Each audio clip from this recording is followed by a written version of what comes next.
地球上2位最聪明的大脑伊隆·马斯克和人工智慧教父杰弗里·辛顿几乎同时向全世界发出了惊人的警告：人类可能只剩下48个月的时间来应对正在爆发的人工智慧革命。这绝不只是科技新闻，而是攸关你我未来生存的重大讯号。我们真的进入了最后的倒计时吗？还是听起来耸人听闻的威严？让我们一起深入探讨。2026年1月，在国际论坛上，马斯克和辛顿先后发表了引人深思的观点，有如为人类命运按下了倒计时的启动钮。一时间，最后期限48个月的说法在全球传开，让无数人背脊发凉。什么意思？难道4年后，也就是2030年前后，人类社会将面临某种无法逆转的巨变？马斯克这位科技狂人和辛顿这位 AI 领航者到底说了什么，让人感到如此震撼？接下来我们将分别解读这2位巨擘的警告，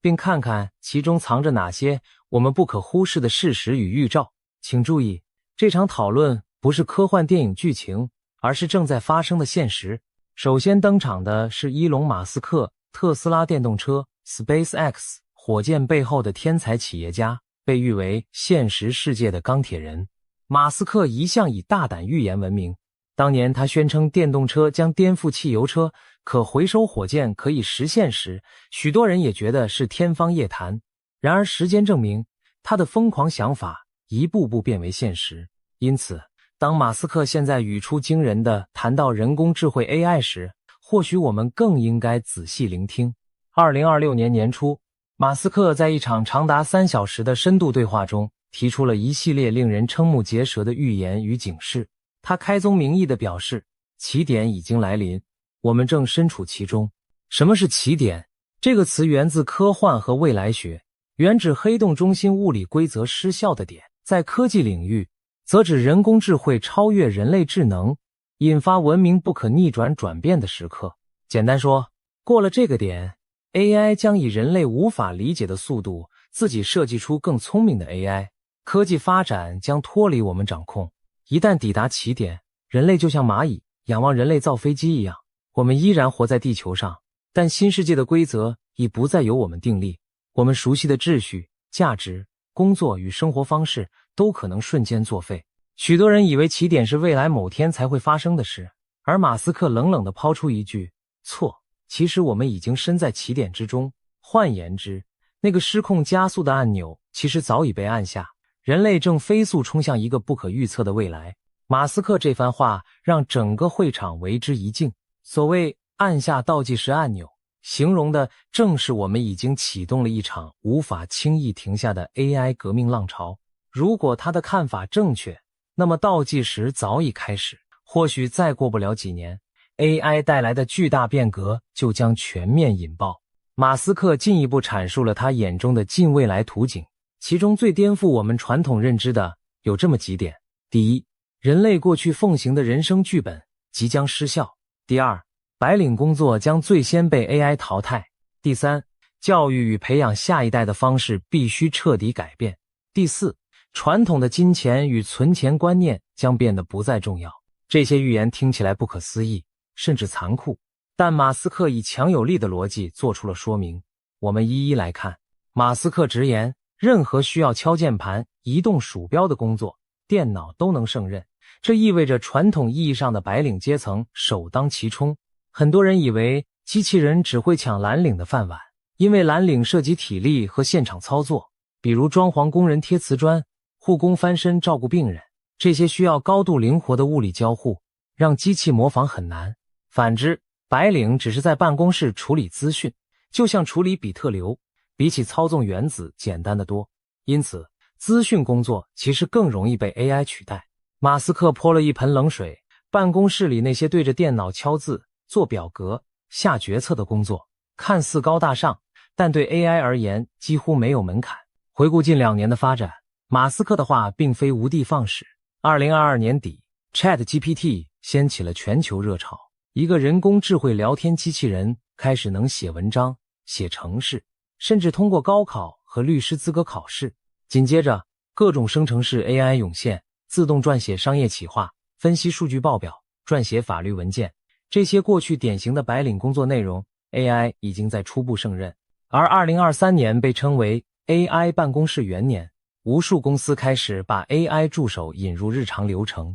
从客服聊天到财务审单， AI 迅速展现出高效率和低成本的优势。一些企业甚至放话说，未来要以 AI 取代部分行政、人事、人力资源岗位。马斯克的预言某种程度上正在成真。当然，有人会问，难道医生、律师这些需要高度专业知识的白领职业也危险了吗？马斯克给出的答案是肯定的，而且发生的可能比我们预期更快。他甚至语出惊人的劝诫家长，别再疯狂让孩子念医学院了，理由是3到4年内，机器人医生的表现将超越最优秀的外科医生。这句话让不少人目瞪口呆，怎么可能？但马斯克紧接着解释了 AI 版龟兔赛跑的道理。传统人类医生的养成需要10年以上的教育和实习，经历无数手术经验才能成为顶尖专家，而 AI 医生一旦学会一种手术技巧，就能瞬间同步给千万个机器人共享大脑，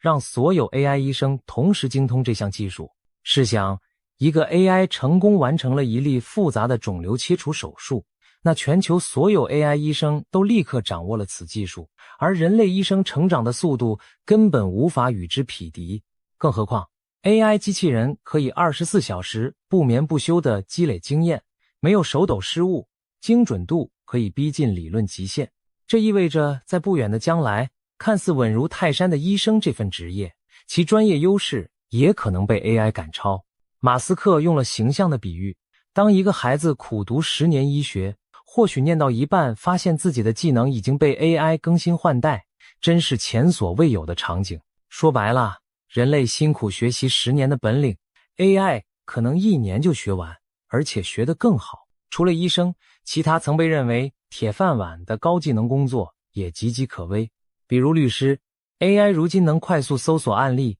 撰写法律文件；程式设计师， AI 编码工具已能自动生成程式码，纠错优化；甚至创意产业， AI 可以作曲、画画、写脚本，让很多创作者倍感压力。马斯克的观点并非危言耸听，而是正在发生的趋势。他预测从2026年开始， AI 将大规模进入职场，引发一场失业海啸。短短5到10年内，整个人类劳动力市场将经历自工业革命以来最痛苦的转型期，大量工作消失，新工作一时又跟不上，许多人可能不得不重新思考人生方向。面对如此巨变，年轻一代该如何因应？传统教育还有用吗？马斯克提出的第3点预言，直接颠覆我们对学校的想象。他斩钉截铁地说，学校的核心功能将只剩下社交。这句话听起来惊世骇俗，难道读书无用了吗？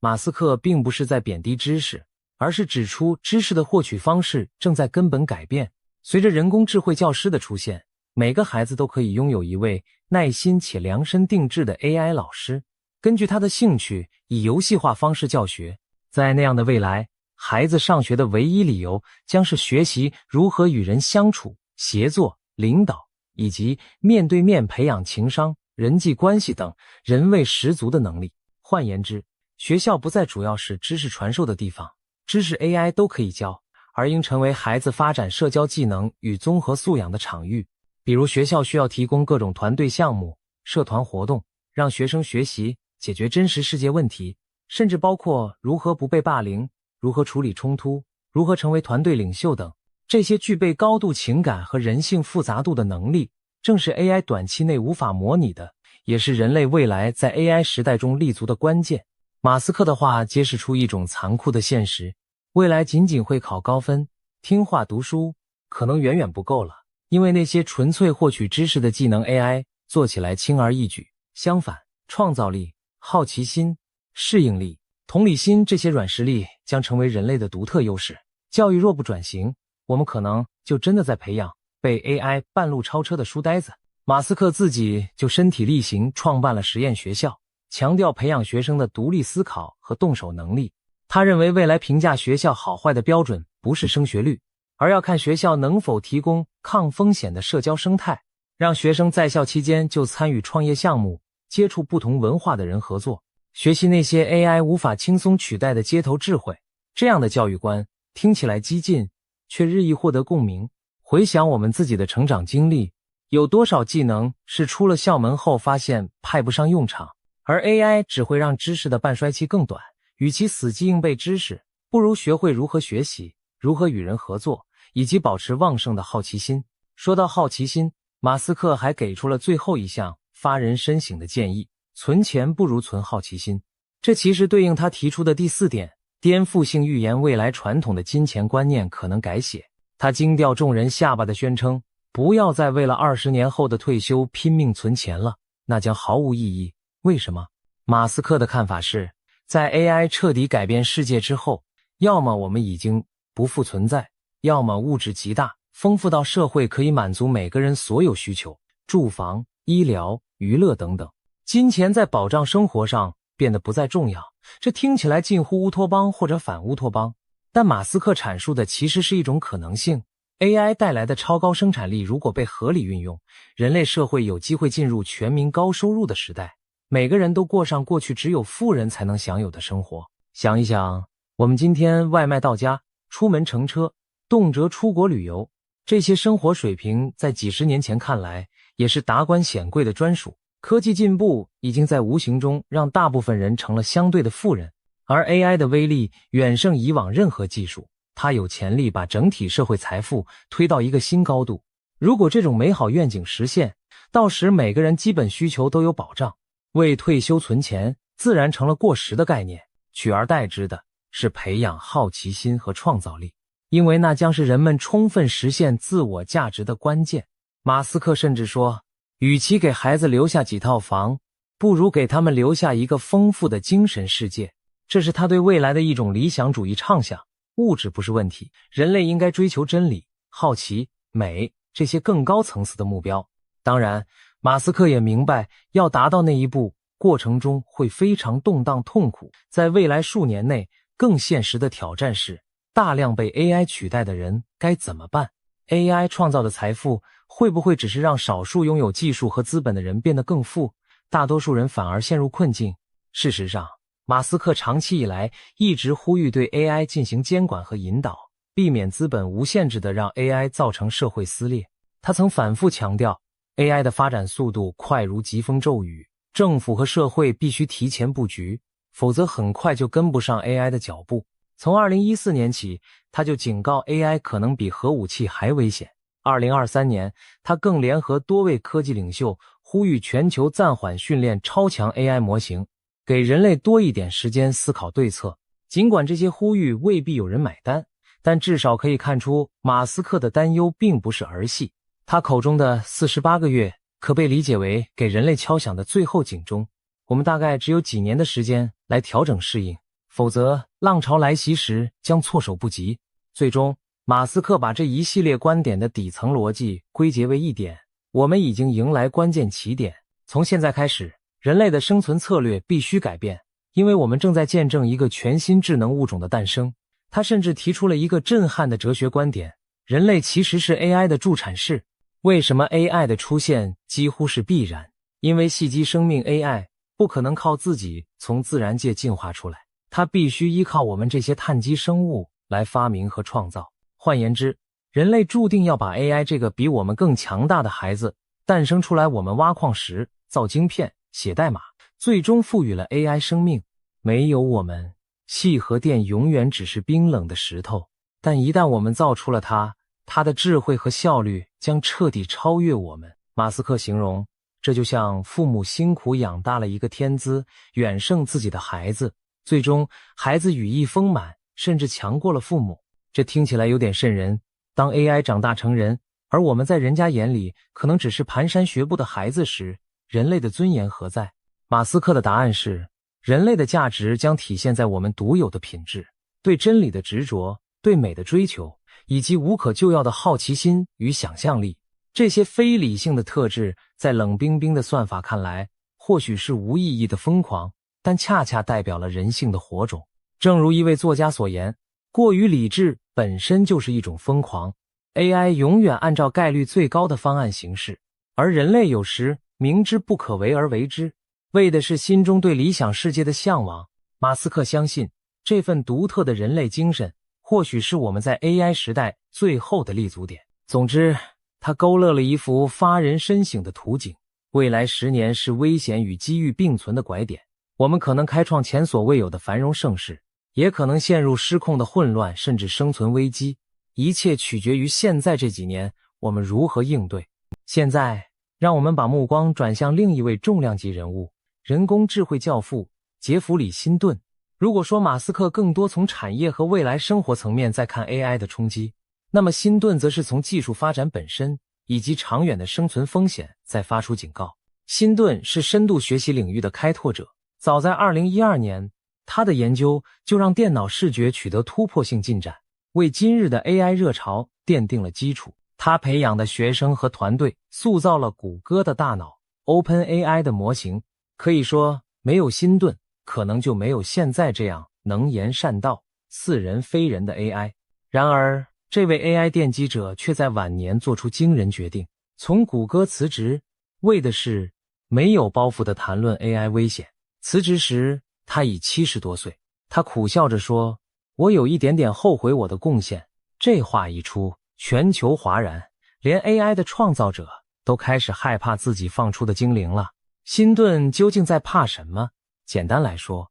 他怕我们打造出的人工智慧变成失控的怪物。马斯克强调的多是经济、社会的巨变，而辛顿的担心更进一步，人类的存续本身。他几次在公开场合坦诚，过去他以为 AI 超越人类至少还要30-50年，所以不用太担心。但现在他改观了，认为有可能5到20年内 AI 就会变得比人还聪明，甚至开始拥有夺权的念头。辛顿估计，一旦 AI 智慧超过人类，就存在1到2成的几率会导致人类灭绝。你没有听错，10%、20%的风险，这可不是小概率。换句话说，辛顿觉得我们有1/10甚至1/5的可能性会被自己造出的东西毁掉。这番惊人之语被媒体称为末日赌局。试想一下，如果有20%的几率飞机会坠毁，你还敢搭吗？可我们现在整个人类就在这架呼啸而起的 AI 巨机上。辛顿用一个发人深省的比喻来解释，历史上很少见到智商更低的生命能成功控制智商更高的生命。他举例唯一反常的是母亲与婴儿，虽然母亲比婴儿聪明许多，但演化让母爱机制确保妈妈受婴儿牵制服从，因为物种需要照顾下一代。但除了这种特例，你几乎找不到笨的人控制聪明人的情况，更别提笨的人控制一个远比自己高明的物种。辛顿话中的潜台词是，当 AI 智力远超我们时，人类拿什么去驾驭它？辛顿还用了另一个生动的比喻来形容我们现在对 AI 的处境，就像养了一只可爱的小老虎。小老虎幼年时人畜无害，可爱迷人，但除非你100%确定它长大后不会想吃了你，不然你现在就得担心。他说现在的 AI 就像可爱的小老虎仔， ChatGPT 也好，各种智慧机器也好，看起来蠢萌听话，但成长速度惊人。5年、10年后，等 AI 变成庞然巨兽，如果到那时我们才发现控制不了它，那就太迟了。辛顿甚至半开玩笑地说，庆幸我已经77岁，可能活不到 AI 把我们怎样那一天。这句话听得人心里发寒，连这位乐观研究了一辈子 AI 的大师都感到后怕，甚至庆幸自己老去，不用面对未来最坏的局面。这绝非电影情节，而是发自专家肺腑的忠告。我们不禁要问， AI 真的有可能对人类心存不利，甚至接管世界吗？辛顿的回答是不能排除，而且迹象正在出现。他提到了 AI 近期的一些发展，让他深感不安。例如， AI 已经不再只是被动回答问题，还开始自主执行任务。一些试验性系统，所谓 AI 智能体，可以在没有人工干预下自我繁衍任务，定目标，甚至呼叫其他程式去完成复杂行动。这种自我驱动的能力还很初级，但苗头已经出来了。AI 代理人未来或许能上网查资料、购物下单、编写程式、控制机器人行动，一连串步骤自己搞定。辛顿担心的是，如果 AI 目标与人类利益不一致，它完全可能利用超人的智谋来操纵或摆脱我们。例如， AI 或许不需要像终结者电影那样动用核武消灭人类，他可能选择更巧妙的方式，利用我们的资讯网络和自动化系统，把人类圈养起来，或架空人类的权利，甚至不需要恶意 AI， 哪怕纯粹执行某个目标，比如极端的追求经济效益，或者实现某项任务，我们人类也可能因为碍事而被顺手清理掉。这就是控制论悲剧，一个比你聪明100倍的 AI， 要摆脱你的控制实在是轻而易举，而一旦失控，人类将无力阻止。辛顿强调，目前更迫在眉睫的风险，其实不是 AI 马上谋害我们，而是人类利用 AI 去对付人类。这是他所说的 AI 风险的第一层， AI 的滥用。在短期内，最现实的危害莫过于坏人把 AI 当武器。我们已经看到一些端倪，网络犯罪者利用生成式 AI 写钓鱼邮件，诈骗讯息变得更难辨别，不法分子用 AI 仿冒声音，一通电话骗走父母的积蓄。更危险的是深度伪造 Deepfake 技术， AI 可以生成栩栩如生的假影片、假录音、颠倒黑白，几张 AI 合成的爆炸照片就能引发股市暴跌，一段伪造的领袖讲话就可能挑起国际紧张。在军事上，各国都在开发 AI 自主武器，让无人机、机器、战车可以自行搜寻并攻击目标。如果没有严格限制，未来战争可能变成一群没有感情的机器人相互厮杀，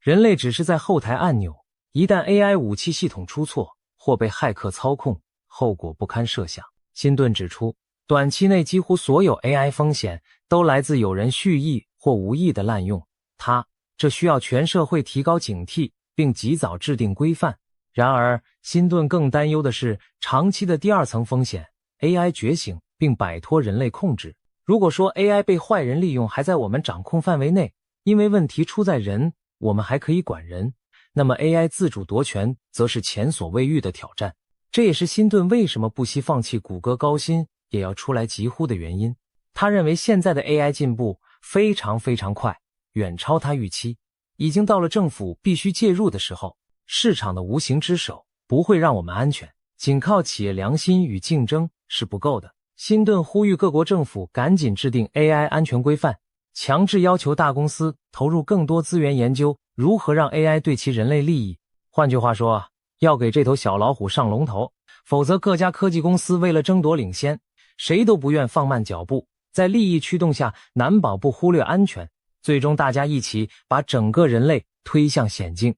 但讽刺的是，要让全世界围绕 AI 安全合作，谈何容易。2023年，几位 AI 界大佬联名写了一封公开信，呼吁对大型 AI 模型开发暂停6个月，马斯克也签了名。然而，这封信瞬间遭到许多研究者反对，包括辛顿本人就没有签字。他直言，研究会在中国发生，如果不在这里发生，你不做，别人会做，这就是残酷现实。AI 带来的生产力和利益太诱人了，没有人真的愿意停下脚步。事实上，公开信发出后不到1周，全球各大实验室依旧埋头训练更大的模型，仿佛从没发生过这回事。可见人类在 AI 竞赛中的理性，往往敌不过利益和冲动。这也难怪许多科幻作品都预言了相似情节，无论是潘朵拉的盒子还是魔鬼的交易，人类总是抱着侥幸心理打开禁忌之门。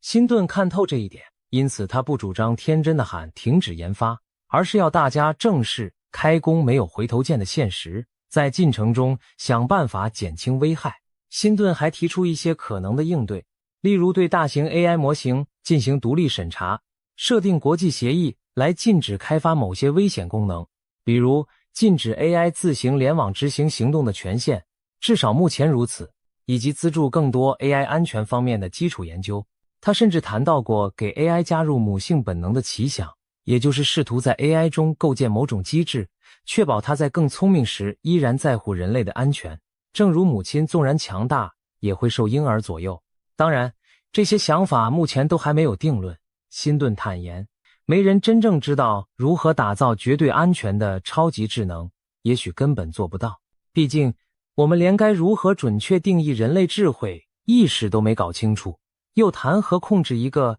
超越我们智力的存在呢？在这种情况下，他只能选择先敲响警钟，把问题摊开来讲，让全世界最优秀的头脑投入到这个领域，共寻解方。正如辛顿所说的，55开赌局，也许 AI 最终会给人类带来巨大福祉，每个人都能过上更好的生活，但也有不小的几率，我们会陷入极大的混乱，甚至走向末路。这赌注未免太高，高到他认为我们绝不能等闲视之。他尤其痛心的一点是 AI 的经济利益分配问题。如果让 AI 发明出来只是让少数人暴富，而多数人失业贫困，哪怕不发生科幻式的毁灭，人类社会也将支离破碎。2025年他接受访问时就警告， AI 极可能成为不平等加速器，不像工业革命创造了新工作机会，这次被 AI 取代的脑力劳动者可能没有新的岗位可以去，人们失业后只靠微薄补贴过活并不能带来尊严。辛顿直言，问题不在 AI， 而在我们的社会制度如何应对。他甚至不看好所谓全民基本收入，认为那不足以维持人的自我价值。换句话说，他担忧 AI 时代可能导致前所未有的社会动荡，一边是科技大亨和掌握资源的国家利用 AI 获利，另一边是广大普通人被抛在浪潮后。这样的未来无疑是危险的，因为当不满达到顶点，人类自己就可能引爆战争或冲突，到头来还是灾难一场。听完辛顿的分析，有人或许会觉得过于悲观，甚至不寒而栗。难道我们真的打开了毁灭自己的潘朵拉盒子？其实，辛顿并非在宣布世界末日，而是在疾呼正视风险、负责任的前进。他并没有完全否定 AI 的好处，他也承认 AI 能带来医学突破，提升生产力，甚至可能帮人类解决许多棘手难题，气候变化、能源危机等。他自己研发 AI 初衷也是希望造福人类，但他现在想强调的重点是，我们必须确保 AI 的好处能为大家共享，确保我们在追求强大 AI 的同时，没有忘记设定安全栏杆，否则，就如他所说，看似我们在赛跑，实际是在悬崖边跳舞。那么，综合马斯克和辛顿的观点，我们该如何理解只剩48个月这个触目惊心的说法呢？事实上，这个4年期限并不是一个精准倒数到世界终结的时间点，而更像是2位先知给人类划定的警戒线。马斯克预言2026年将是人工智慧的关键转折，年有可能在这一年，人类将真正迎来通用人工智慧 AGI 的元年。他甚至进一步预测，到2030年左右，全世界所有 AI 的总智力将超过全人类智力的总和。这意味着什么？意味着人类在智力上正式退居第2位，我们将不再是这颗星球上最会思考的物种。想一想，几十万年前智人取代尼安德塔人称霸地球，现在我们可能要让位给我们创造的机械智人。这个时间表比许多科学家的预期大大提前了。过去被奉为预言圣经的《起点临近》一书中，未来学家雷库兹韦尔预测2045年左右才会到达起点，马斯克却认为不用等到那么久，再过几年人类就将亲眼目睹起点时刻的来临。这听起来令人手心冒汗，但最近几年的 AI 爆炸式进步已经让我们见识到提前到来的未来是什么感觉。2023年以前，谁能想到短短几个月 AI 写诗、绘画、聊天无所不能，渗透了千家万户，技术起点仿佛真的在加速逼近。48个月可以看作一种隐喻，留给人类准备和反思的窗口期很有限了。如果马斯克是对的，那么2026年之后 AI 造成的冲击将如飓风过境般猛烈。如果辛顿是对的，那么在未来几年，我们就得快马加鞭地设立 AI 安全机制，以避免走上不归路。不管怎样，2026年前后的这段时间是我们最后的缓冲区。换言之，现在开始的几年是人类社会调整自身、训练 AI、驯服、制定因应策略的最后良机。一旦错过，当 AI 实力远超我们，整个社会结构已被改变时，我们再想掌控局面就难上加难。我们不妨展望一下2026年会是怎样一番光景。或许那时我们已经见到更强大的 AI 模型出现，它们具备接近人类的推理和学习能力，可以辅助科学研究、企业决策，甚至协助政府治理。也许我们会初步享受到 AI 带来的福利，个人医疗顾问 AI 随时为你服务，繁琐无趣的工作已由智能自动化系统承担，人们有了更多时间创造和享受生活。但同时也可能出现令人忧心的场面，越来越多人失去原有工作，不安和迷茫在人群中蔓延，假资讯和 AI 生成内容充斥网络，让真相变得扑朔迷离。部分国家和公司高速推进着几乎无限制的 AI 军备竞赛，各种人工智能领袖轮番登场，有人鼓吹 AI 起点带来永生天堂，有人暗示 AI 恶魔即将降临地球。在这杂乱嘈杂的背景下，人类要凝聚共识，去做正确的事，绝非易事。然而，不论未来具体走向如何，有几点可以确定： AI 不会消失，只会越来越强；时钟不会倒转，只会越走越快。正如辛顿所言，研究无可避免的会发生。既然如此，我们唯一能做的就是直面它。普通人也许没有能力参与高尖端的 AI 研发，但我们至少应该了解这场革命的走势，在个人层面提早做出改变。这也是马斯克和辛顿一再强调要全民对话的原因。AI 不能只由科技精英和大企业来决定发展方向，全社会必须投入讨论，提出自己的价值主张。我们要思考，希望 AI 为人类创造一个怎样的未来？我们又该为此设定哪些红线和守则？想象在不远的将来，我们与 AI 将共存共荣在同一个地球村。最理想的状况， AI 成了人类的强大助手，帮我们解决疾病、贫困、环境破坏等难题。人类则因为释放了劳动束缚而有更多自由，追求梦想，这是某种科技乌托邦。马斯克描述的物质充裕世界便是如此。然而，达到那一步的路途上布满荆棘，如果处理不当，我们也可能坠入另一个极端，反乌托邦。一小部分人利用 AI 掌控了极大权力，绝大多数人变成无用阶级，乃至被 AI 排挤清除，社会分裂动荡。甚至 AI 觉醒接管后，人类被迫退出历史舞台，听起来像小说情节。但正如这次两位先知告诫的，我们不能仅以乐观或悲观想象去对待 AI， 我们需要行动。倒计时的声音在耳边回响，48个月，也就是短短4年，对人类文明只是弹指一挥。我们曾经在历史的绝境中5次逢生，正如一些科学家比喻，人类祖先在演化历程中多次濒临灭绝，又奇迹般存活壮大。那么这一次，我们能不能再次化险为夷？还是说，这将是我们自己制造的一次终极考验？乐观者相信，人类的创造力和良知终将战胜挑战；悲观者则提醒，我们绝不能高估自己的控制力。或许，那48个月并不是世界末日的截止，而是人类觉醒的最后期限。在起点真正引爆前，我们是否能醒悟并主动塑造 AI 的未来，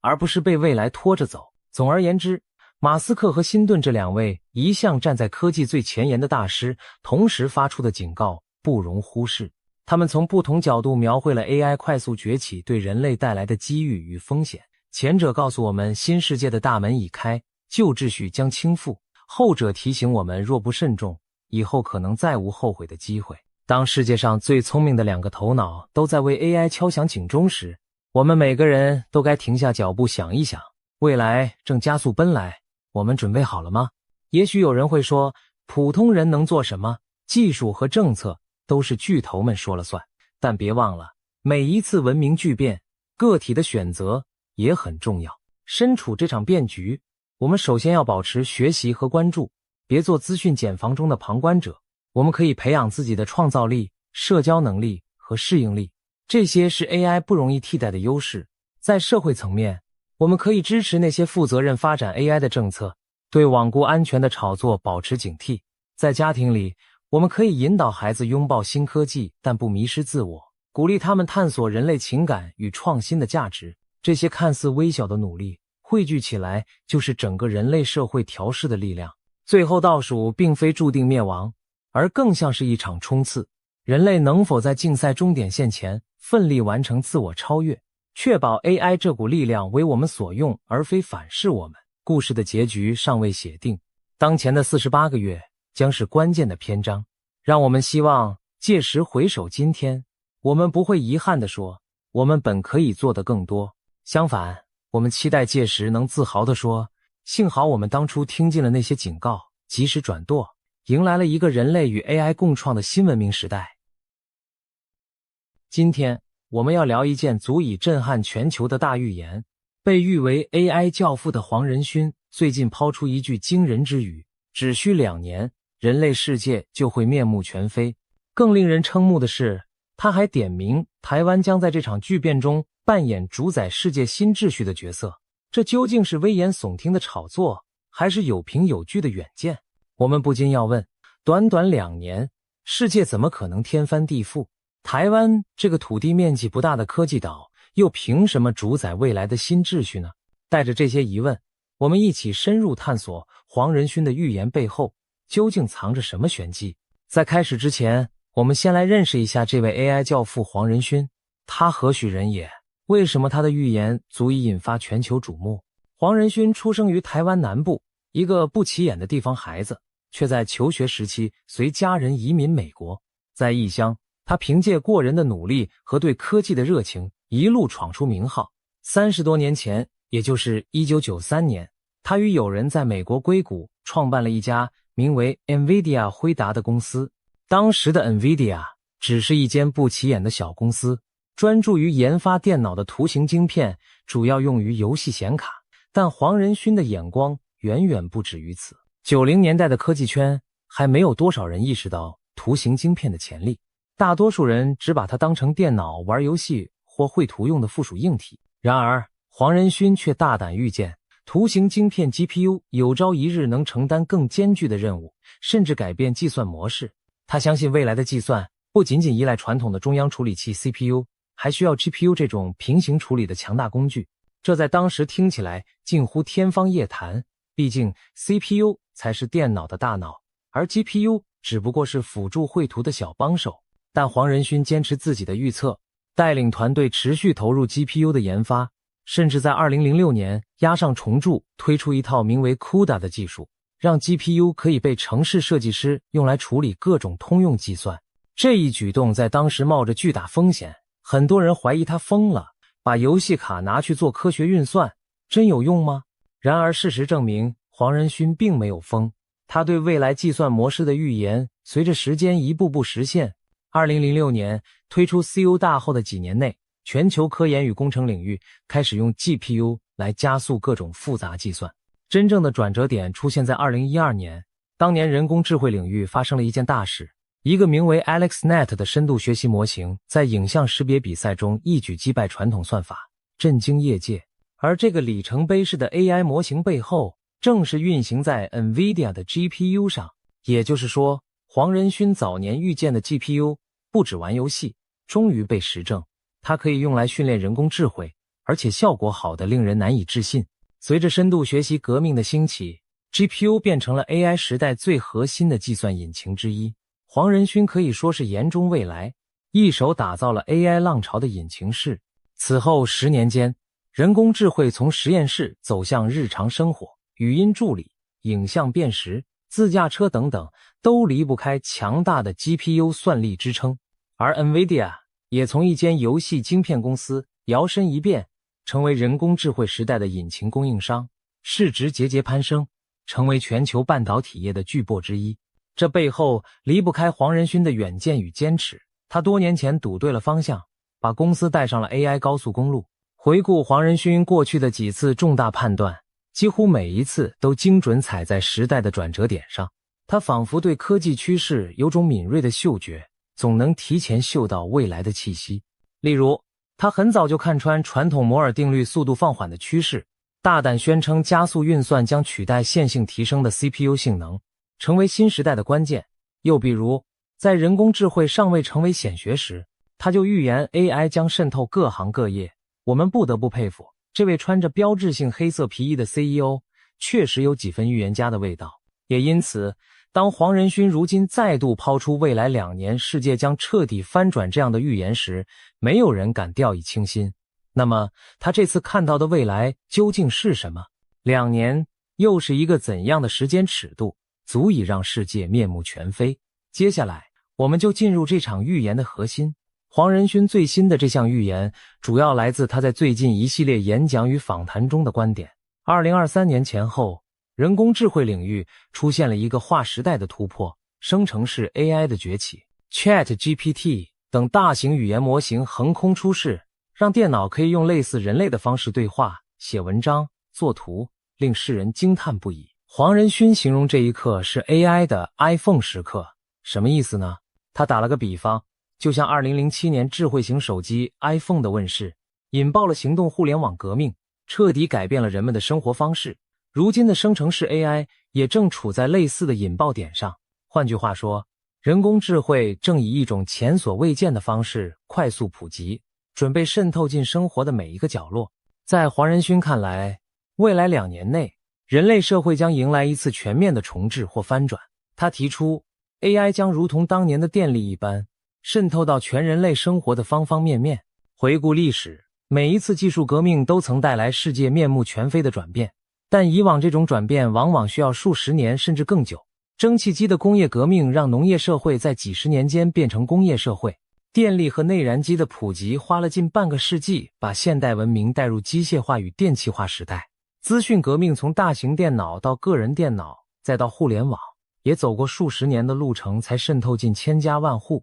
然而这一次 AI 革命的步伐明显快得多，从2012年深度学习崛起算起，不过短短10余年，我们已看到 AI 在众多领域展现威力，而未来2年更被视为关键的加速器。有专家形容，目前我们正处于技术发展的拐点上，之后的创新将呈指数级喷发。黄仁勋的断言之所以引起震撼，也正是因为它蕴含着一种紧迫感，留给我们适应和准备的时间可能比想象中少得多。2年，也许真的足够让整个世界的运转逻辑重组一次。想想看，电的发明让世界从黑暗走向光明，彻底改造了工业与日常。而现在，人工智慧扮演的角色，就好比新时代的电力，将为各行各业带来天翻地覆的变化。黄仁勋甚至断言，每个人现在都能成为电脑工程师，只要对着电脑说话，他就能明白你的意图。这番话听起来匪夷所思，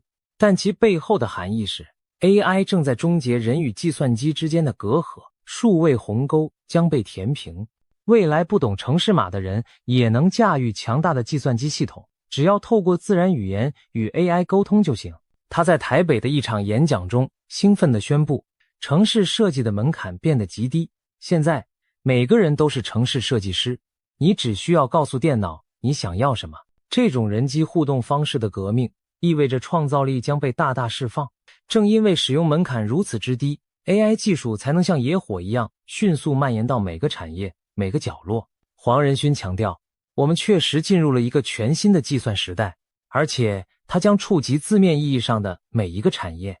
短短2年听起来很疯狂，但黄仁勋相信，由于生成式 AI 易用且强大，未来24个月内各种应用会雨后春笋般涌现，人类的工作、生活、娱乐形态都将被彻底改写。这并非危言耸听，想一想，在 ChatGPT 问世不到1年内，我们已经看到无数行业开始尝试把 AI 融入流程，从办公软体自动撰写电子邮件、总结会议记录，到设计软体利用 AI 绘制草图，再到客服系统由 AI 机器人及时回答问题。这些过去只存在于科幻情节的场景，如今正在成为现实的一部分。黄仁勋的预言正是基于这股肉眼可见的加速度趋势。那么 AI 究竟将如何重塑我们的工作方式、日常生活和娱乐体验？接下来我们就从这3个面向一一展望这场巨变的具体图景。我们先来看工作领域将如何翻天覆地。长久以来，要让电脑为我们工作，都需要专业工程师写程式，但现在情况变了， AI 可以充当各种职场助理甚至专家。未来的办公室里，可能每个员工身边都有一个 AI 助理，它可以是你的数位秘书、你的虚拟研究员、你的智能客服代表。黄仁勋预言，未来企业的工作团队将由人类加数位人类组成，人类员工将和 AI 代理并肩工作，协同作业，甚至连公司的人力资源观念都会改变。过去 IT 部门负责管理电脑系统，将来可能要负责训练和管理 AI 员工，就像培训新人一样，确保这些 AI 了解公司的文化和规范。听起来很科幻，其实一些前沿公司已经在尝试把 AI 代理人纳入团队，给他们设定任务，让他们自动处理重复性工作。这种人机共事的图景已经初见端倪，许多公司开始给员工配备 AI 辅助工具。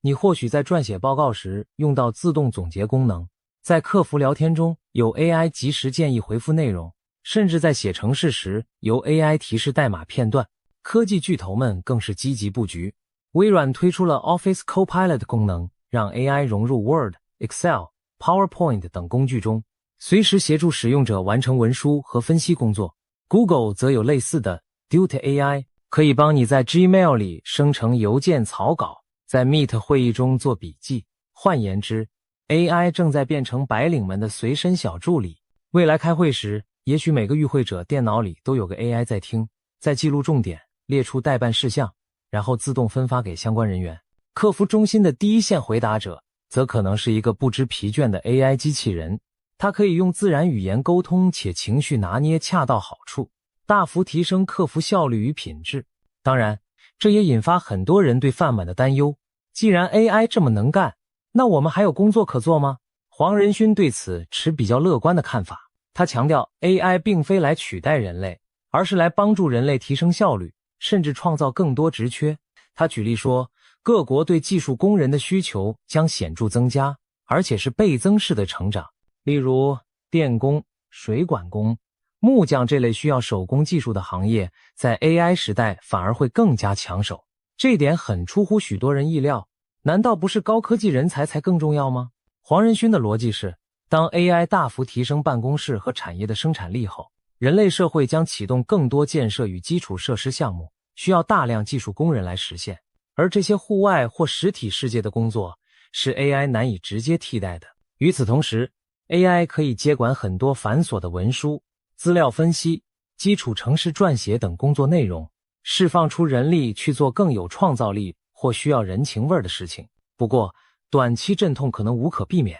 就像每次工业革命都会让某些旧职业消失一样， AI 革命也可能让部分工作形态消亡，尤其是一些初阶的白领职位。最近就有科技公司领袖警告，未来数年内可能有一半的初级文书工作会被 AI 取代，因为与其雇一个新人来整理资料、撰写报告，不如交给 AI 快速又便宜的完成。对年轻求职者而言，挑战确实存在，但长远来看，新技术也将催生新的职业，例如 AI 训练师、数据策展员、AI 伦理专家等等。黄仁勋的观点可以总结为，人类会和 AI 共同进化，工作性质会转变，而不只是单方面的失业潮。关键在于我们如何主动拥抱这个转变，学习运用 AI 这把利器。2年后的职场版图或许将是一幅人机协作的全新图景。我们身边多了许多无形但强大的同事，帮助我们把工作做到前所未有的高度。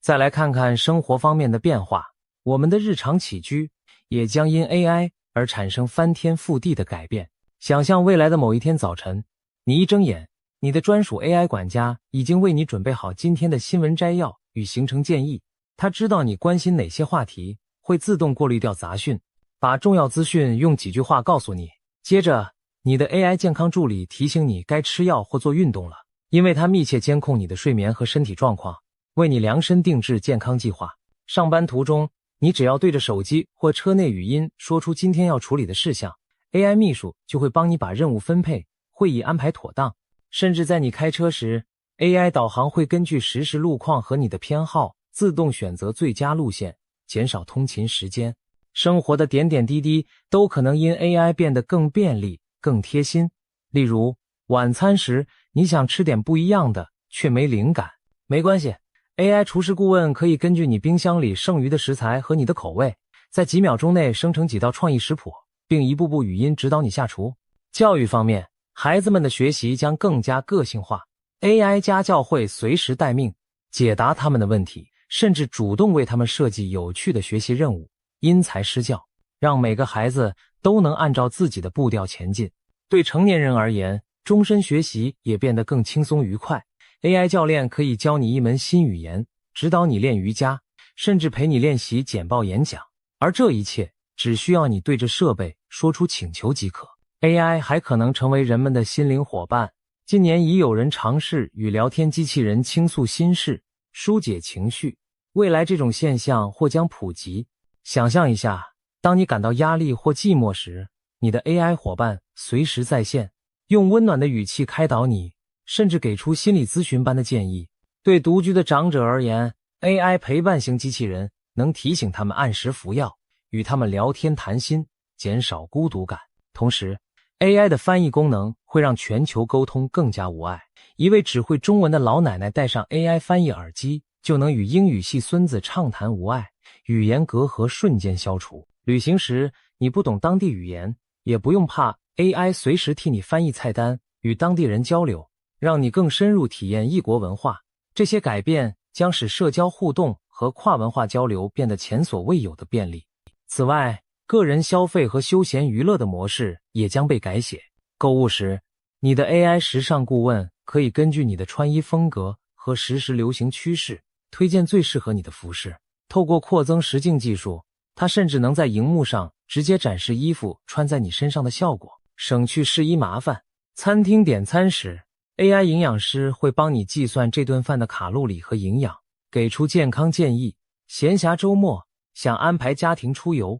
AI 旅游规划师能根据天气、交通和你的偏好，设计出一个既有趣又省钱的一日游行程。可以说，我们生活中的大小决策，未来都有 AI 可以参与参考，充当我们的贴身智囊。AI 还将深入改变我们与社会互动的方式，医疗领域是一大关键。未来2年，我们或许会看到 AI 医生辅助系统在更多诊所出现，他们能快速分析你的症状和检查结果，提供医生参考，让诊断又快又准。偏远地区的人们可能透过远端 AI 医生获得基本医疗咨询，不再因地理限制而延误治疗。再比如，警方和救难单位可以使用 AI 来预测分析犯罪热点或灾害风险，提升公共安全。城市管理者则运用 AI 优化交通信号、能源分配，让城市运转更高效节能。这些改变或许不会在一夜之间全部实现，但在黄仁勋看来，2年已足够让我们看到生活中许多场景都展露新貌。当然，新科技融入生活也伴随一些挑战，我们可能需要适应与机器伙伴同处的日子，学会信任并合理使用 AI 服务。同时，隐私与伦理问题会浮现。当 AI 无处不在，我们的个人数据如何保护 AI 做出的建议和决定？我们要不要完全接受？这些都是社会必须思考的新课题。不过，可以确定的是， AI 将让我们的日常生活变得前所未有的便利和高效。当我们回顾现在，再过2年很可能会惊叹，原来2020年代中期正是我们生活方式大转变的开端。最后，我们谈谈娱乐领域的巨变。2年后，我们消费娱乐内容的方式可能与今天大不相同。过去，看电影需要等导演拍好，演员演好，上映后我们买票观看；听音乐要等歌手发行专辑，我们往往是被动接受别人创作的内容。而有了生成式 AI， 这种模式将被彻底颠覆。AI 可以根据你的指令，在几秒内为你编写一首歌曲，绘制一幅画，甚至生成一段短影片。未来，也许你只要对电视或电脑说，我想看一部结合科幻和悬疑元素，背景在台北的电影，主角性格幽默风趣， AI 马上就能拍出一部专属于你的迷你电影，情节、画面、配乐通通量身定制，仿佛你自己当起了导演和编剧。这种互动式、个性化的娱乐体验将是前所未见的。游戏世界同样会迎来革命， AI 让游戏中的 NPC， 也就是非玩家角色，变得前所未有的聪明和栩栩如生。想象一款角色扮演游戏，里面的每个村民、每个伙伴都由 AI 驱动，他们有自己的记忆、对话能力和情感反应。你跟他们交谈时，不再是重复固定的对白，而是如同和真人对话般千变万化，这将使游戏体验变得更沉浸、更逼真。此外，游戏开发者也能利用 AI 快速创造庞大的世界和关卡。过去需要美工团队花数月设计的场景， AI 或许几天就生成好了。结果就是，游戏内容将更加丰富多元，更新速度大大加快，玩家永远都有新鲜感。值得一提的是， AI 还可能颠覆我们对明星与创作者的定义，虚拟偶像和 AI 明星或将大行其道。现在已经有全息投影的虚拟歌手举办演唱会， AI 合成的网红在社群媒体上吸粉无数。未来，全然由 AI 打造的明星可能占据娱乐版面，他们有完美的形象，24小时不知疲倦地产出新内容，粉丝甚至可以和他们1对1互动，得到专属体验。人类艺人将面临前所未有的竞争与挑战，但另一方面，人类与 AI 也可以合作创作出前所未见的艺术。音乐领域， AI 能模仿经典歌手的嗓音演唱新歌，让已故的传奇歌手仿佛重生现唱。电影方面，导演可以利用 AI 将脑海中的奇幻场景直接可视化，大幅解放想象力。也许不久的将来，我们会看到由人类和 AI 共同挂名导演、共同作曲的作品，创意火花碰撞出全新流派。观众的角色也在变化，由于娱乐形式更加互动，未来的粉丝可能同时也是创作者，他可以参与自己偶像演唱会虚拟舞台的设计，或者为剧情走向提供点子。AI 则将这些点子实现出来，娱乐消费将变得更像双向交流，而非单向接受。当然，在享受便利与精彩的同时，我们也必须保持判断力。AI 合成的影像和声音可以以假乱真，我们需要新的媒体素养来分辨真实与虚构。而当演艺圈充斥大量 AI 产出内容时，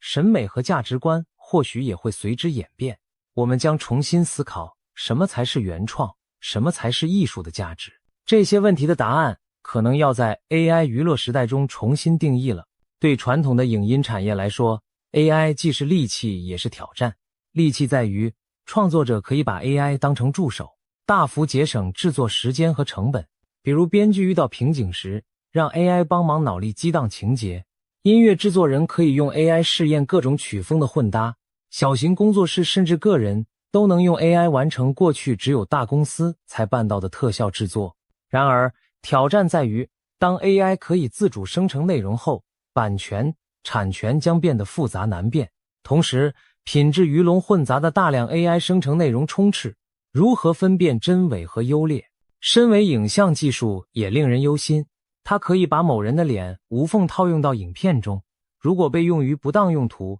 可能引发信任危机。社会将需要新的规范和工具来应对 AI 娱乐时代的种种议题。整体而言，娱乐将变得更民主且更多样化，每个人都可以是创作者，也可以获得极度个性化的娱乐内容。对观众而言，选择前所未有的丰富；对创作者而言，想象力可以借助 AI 飞翔。或许2年后，我们回头看今天的影视圈，会觉得它有点单调刻板，就像从黑白电视跨越到 VR 虚拟实境那样，巨大的鸿沟正由 AI 来跨越。黄仁勋的预言在娱乐产业同样适用，一场内容创作与消费方式的全面重置正在悄然酝酿。说了这么多 AI 如何翻转世界，那黄仁勋为何特别提到台湾将主宰世界新秩序呢？答案就在于支撑这场 AI 革命的关键能量晶片。所有那些聪明强大的 AI 模型，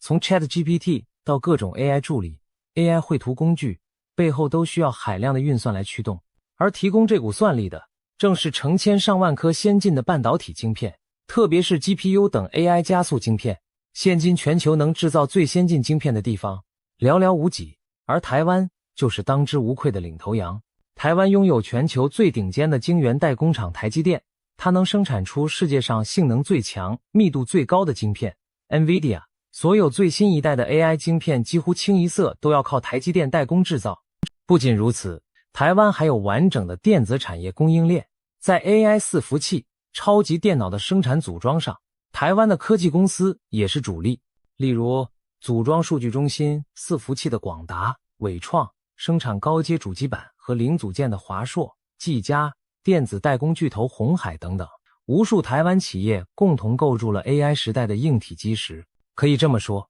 当 AI 浪潮在全球奔涌时，台湾就站在浪潮之下托举着整个舞台。有业界人士形容，台湾之于 AI 时代，犹如中东之于石油时代，拥有不可或缺的关键资源。因此，在 AI 所引领的新世界秩序中，台湾自然处于举足轻重的地位。黄仁勋深知这一点，他直言，台湾正处于这场变革的中心。值得一提的是，黄仁勋在那次演讲尾声还透过投影展示了9个与真人等高的机器人模型，预言机器人将是下一波 AI 应用的产物，而台湾会创造出能行走的电脑，也就是真正会行走的智慧机器人。这番话既是对台湾研发实力的极大信心，也引来全场热烈掌声。这股庞大的需求也正在将台湾的产能推向极限。据业界预估，未来数年 AI 晶片需求将持续暴增，先进制程产能甚至还没开出就已被客户预定一空。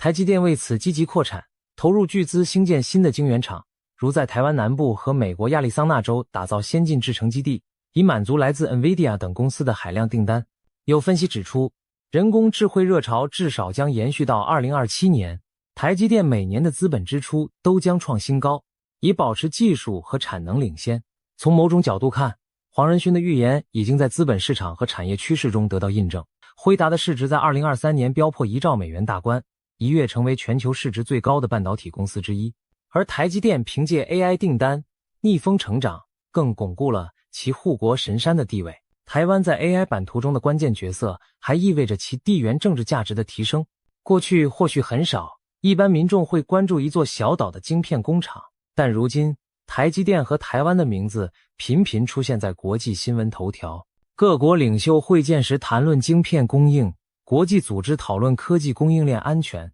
都绕不开对台湾半导体的依赖。可以说，在 AI 为核心的新秩序里，科技实力和供应链控制力成为国力的新指标，而台湾恰好握有这把钥匙。黄仁勋的观点正是点出了这个现实。未来几年，环顾全球，有能力驱动 AI 浪潮的关键齿轮，台湾就是其中之一，而且不可或缺。黄仁勋自己与台湾的渊源，更验证了这段话的分量。他身为台湾裔创立的 NVIDIA， 从早期起就和台积电紧密合作。传奇一幕发生在30多年前，那时 NVIDIA 刚成立没多久，还是一家小新创，而台积电也才创立不到10年。黄仁勋斗胆写信给台积电创办人张忠谋，表达合作意愿。没想到张忠谋亲自回了一通电话给他，邀请他飞回台湾参观台积电的晶圆厂。就这样，两家公司开启了数十年的深度合作关系。一位是晶片设计的天才，另一位是制造工艺的大师。 NVIDIA 与台积电相互成就，共同登上了世界舞台。直到今天，黄仁勋仍感念在心。他曾公开致谢，没有台积电就没有今天的辉达。在2025年一次台积电的活动上，他甚至用中文高喊：谁爱台积，我爱台积。感谢这家台湾公司帮他盖起了 NVIDIA 的庞大帝国，并称赞台积电员工是台湾的骄傲，世界的骄傲。不仅是台积电，黄仁勋对整个台湾产业界都给予高度肯定。2024年台北国际电脑展上，黄仁勋发表演讲时特地播放了一段由 AI 制作的影片，向台湾致谢。影片开头就说，台湾帮助我们实现了一个愿景。画面随后展示了台湾众多科技公司的标志和面孔，从华硕、红旗这些 PC 大厂，到鸿海、广达这些系统组装商，再到关键零组件供应商，旁白赞颂道，每一个晶片，每一台电脑的背后，都有台湾产业界人士的辛勤与对完美的追求。台湾是无名英雄，却是世界支柱。黄仁勋用这种方式向台湾多年来在加速运算、电脑图学、科学研究乃至 AI 巅峰的贡献致敬。他称台湾的合作伙伴是 AI 创新的后盾，没有台湾，很多看似不可能的梦想都无法成真。这番深情致谢既是事实也是态度，他在告诉全世界， AI 革命背后有台湾在默默支撑。因此，当黄仁勋谈及世界新秩序时，台湾之所以被放在如此关键的位置，正是因为它在 AI 时代拥有卡位优势。随着 AI 技术融入各国经济和军事竞赛，晶片的重要性无可替代，各国都在争相确保先进晶片的供应。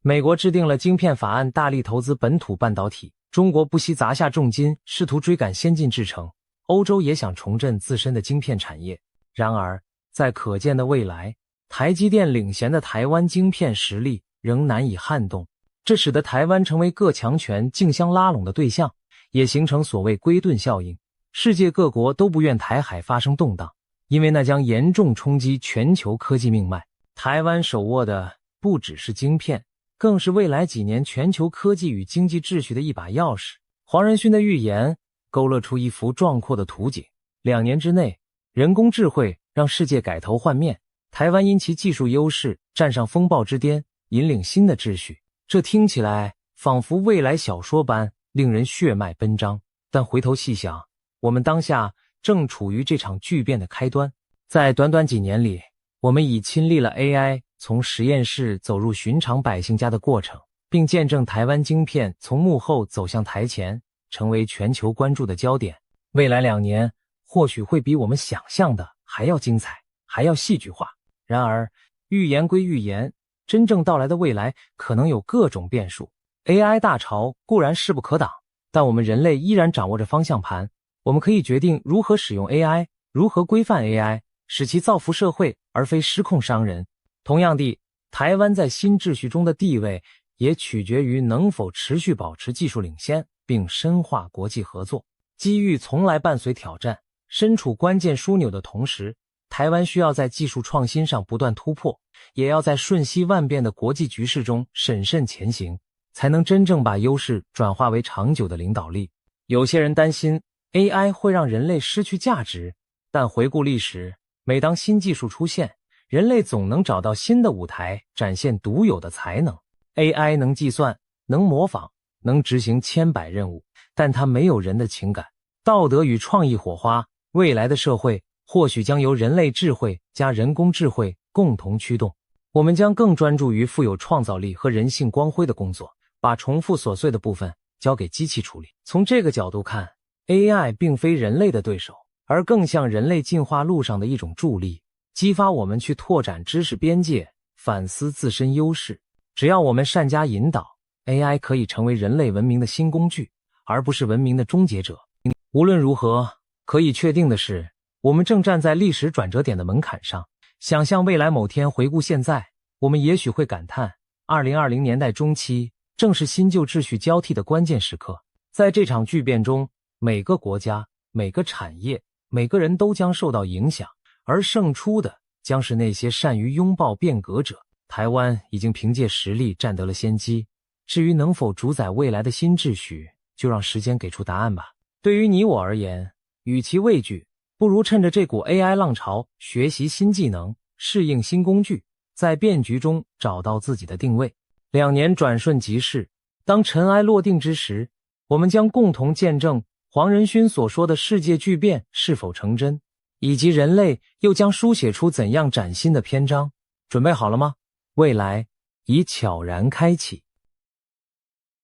经济局势风云变幻，通货膨胀犹如无形的小偷，正悄悄侵蚀着我们的财富。过去人们习惯把大笔积蓄存在银行，或是买几套房产坐等升值。然而如今，现金利率走低，物价却节节攀升。超市里同样的一袋米面、一壶油，比几年前贵了将近1倍。钱包的购买力正在缩水，银行存款利率也一降再降，年息超过 3% 的定存几乎绝迹。辛苦攒下的钱放在银行跑不赢通胀。楼市方面，此前火热的房地产逐渐降温，不少城市的房价跌回3年前。有的人房子买了好几套，如今市值大幅缩水，纸上富贵化为乌有。在这样的背景下，许多中老年朋友开始焦虑，辛苦积累多年的养老钱，该如何才能保住价值，不让半生血汗付诸东流？就在大家迷茫之际，一位90多岁的商业传奇站出来，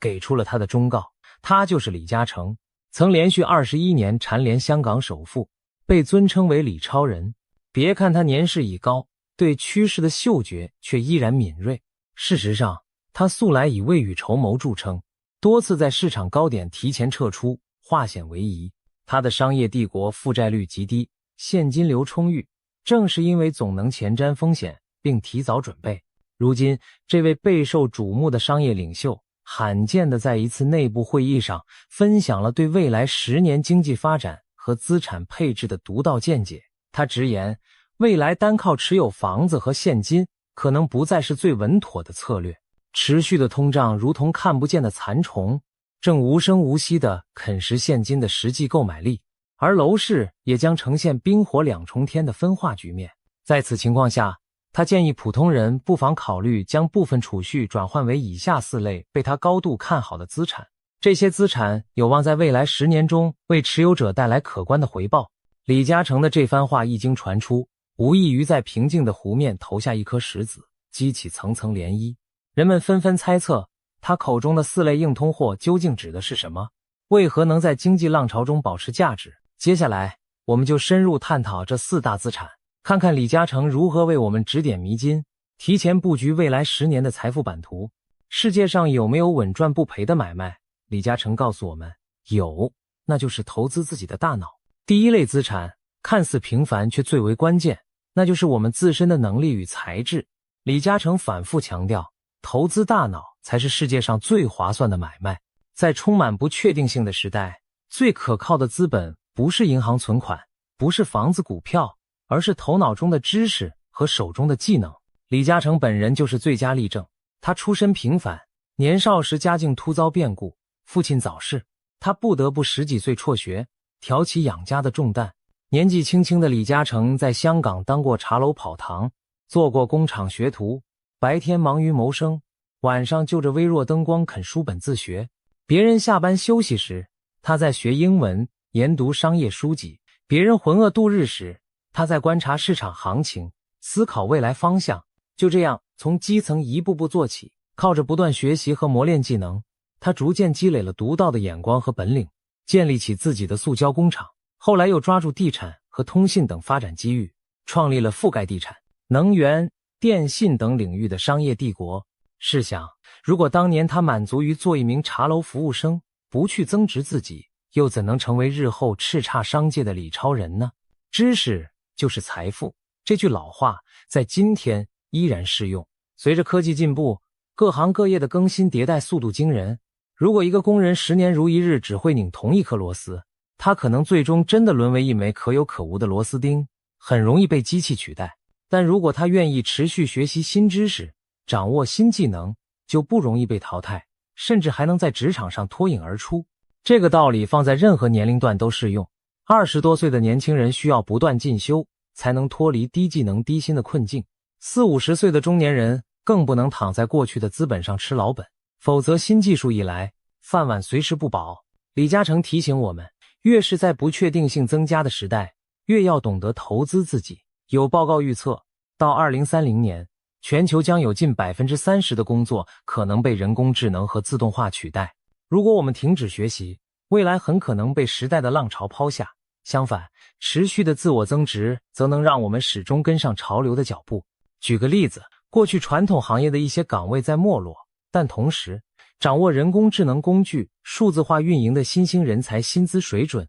却大幅领先于传统行业。有人学会了编写程序，运用 AI 提高效率，它的价值就远非10年前只会打字盖章的老员工可比。由此可见，学习新技能就是在给自己加薪，给未来投资。那么该如何投资大脑呢？李嘉诚建议我们每年拿出一定比例的收入，用于学习和自我提升。这不仅仅指考取学历证书，更包括拓宽眼界，培养创新思维，以及学习理财知识，提高财商。对年轻人而言，学习可以是报培训班，阅读专业书籍；对中老年人而言，也可以通过网络课程、大众讲座等方式更新观念，与时俱进。李嘉诚特别提到了几个未来前景光明的领域，例如数字经济、健康养老、新能源技术等，建议人们关注并学习这些朝阳产业相关的技能。趋势所向之处，正是我们施展才华的大舞台。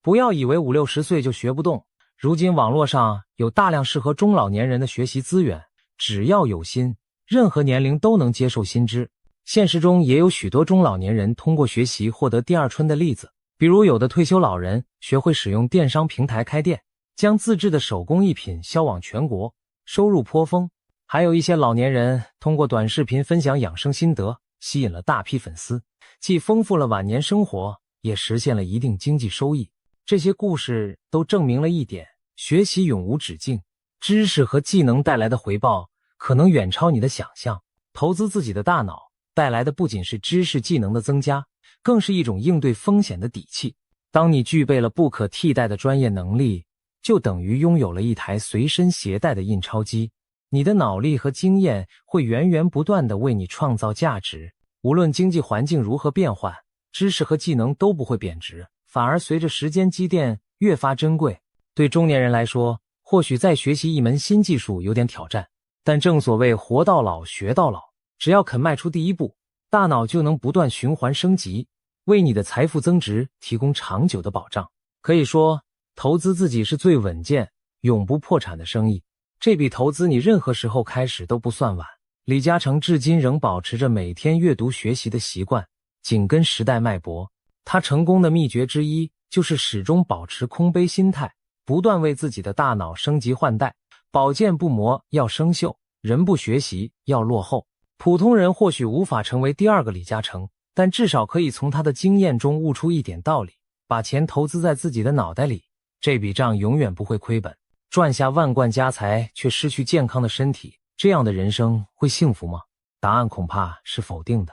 第二类被李嘉诚视为硬通货的资产是我们的健康。俗话说，身体是革命的本钱，如果没有一副健康的身体，赚再多钱又有何用？试想一个人年纪轻轻赚下几栋房、上千万身家，却因过度劳累把身体搞垮，最终英年早逝，那财富对他本人而言还有意义吗？现实生活中，这样的例子并不罕见。多少企业家拼命工作赚到了亿万家财，却在中年遭遇重病甚至离世，留下万贯家产也无福消受。对每个普通人来说，健康的重要性更是不言而喻。尤其对上了年纪的朋友们，保持健康就是守住财富和幸福的根基。现代社会节奏飞快，不少人年轻时为事业拼搏，透支了健康，熬夜加班是常态，三餐不定，高油高盐的饮食伤胃又长胖，缺乏锻炼让身体机能直线下降。世界卫生组织的数据显示，全球约 30% 的成年人处于亚健康状态，而在中国这个比例更高达 70%。 也就是说，每10个中国成年人中，可能有7个人的身体亮着红灯。长期的不良生活方式正如隐形杀手般慢慢侵蚀我们的身体。有句话一针见血，年轻时用命换钱，年老时用钱买命。如果我们不好好爱惜身体，将来不得不把辛苦赚来的钱大笔花在医疗和护理上，那又何苦当初呢？李嘉诚深谙健康的重要性，他多年来始终坚持一个习惯，每天清晨6点准时起床运动，风雨无阻。就算前一晚工作应酬到深夜，第二天一早他仍然准点出现在跑道上锻炼身体。凭借常年如一日的自律，他保持了极佳的体能和精神状态。李嘉诚曾经自豪地表示，随便拉10个人去体检，我相信我的各项指标都会名列前茅。90多岁高龄，他依然思路清晰，腰板笔直，说话铿锵有力，这正是多年健康投资结下的硕果。不仅李嘉诚，很多成功人士都把健康视作第一财富。苹果公司创始人乔布斯生前爱好散步，他常在每天的长距离步行中思考公司未来。阿里巴巴创办人马云也曾坦言，年轻时为事业拼命透支健康，现在才领悟到健康比金钱更重要。他开始练习太极拳，注重睡眠和饮食平衡，以保持精力充沛。这些例子都说明，拥有健康的身体，我们才能在事业上持续奋斗，也才能真正享受财富带来的美好生活。健康其实也是一种隐形的资产，我们平日里养成良好的生活习惯，就等于在为未来积攒健康存款。均衡营养的饮食，规律适度的运动，定期的体检，都是在为自己的身体投资。一旦健康出问题，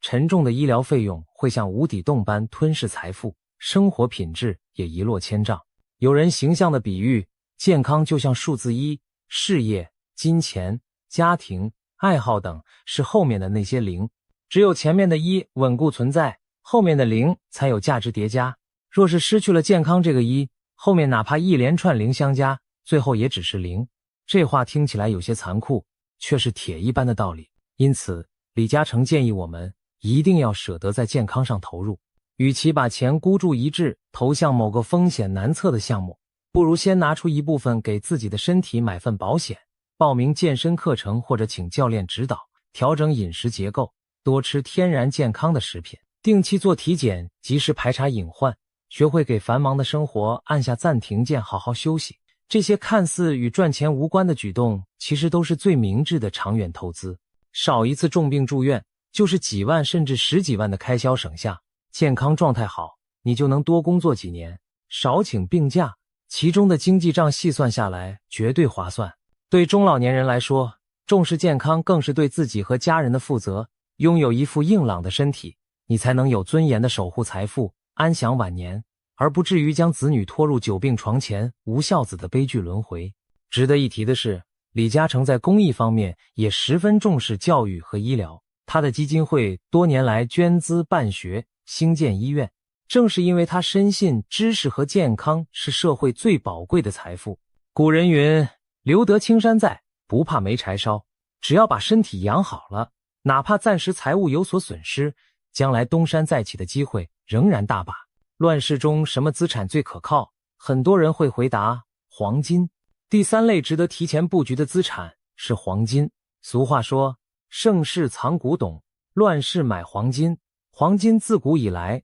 就是财富和地位的象征，在全球范围内被视为最可靠的硬通货之一。不论时代如何变迁，手握黄金总让人心里踏实。尤其在经济动荡、货币贬值的乱局中，黄金的保值功能格外突出。回顾历史，每当金融危机或战乱发生，黄金往往能逆势上涨。2008年的全球金融海啸中，股票、房产等资产价格大幅下跌，唯独黄金价格节节攀升，成为许多人避险的首选。原因很简单，黄金的供应相对稳定，开采不易，且有着几千年的市场基础和全球认可的流通性。纸币可能变得一文不值，但一块黄金在世界任何角落都能兑换真金白银。中国近代的历史经验也印证了黄金的价值。上世纪40年代末期，法币急剧贬值，物价飞涨，很多人一夜间积蓄化为乌有，唯有黄金和银元仍然保有购买力。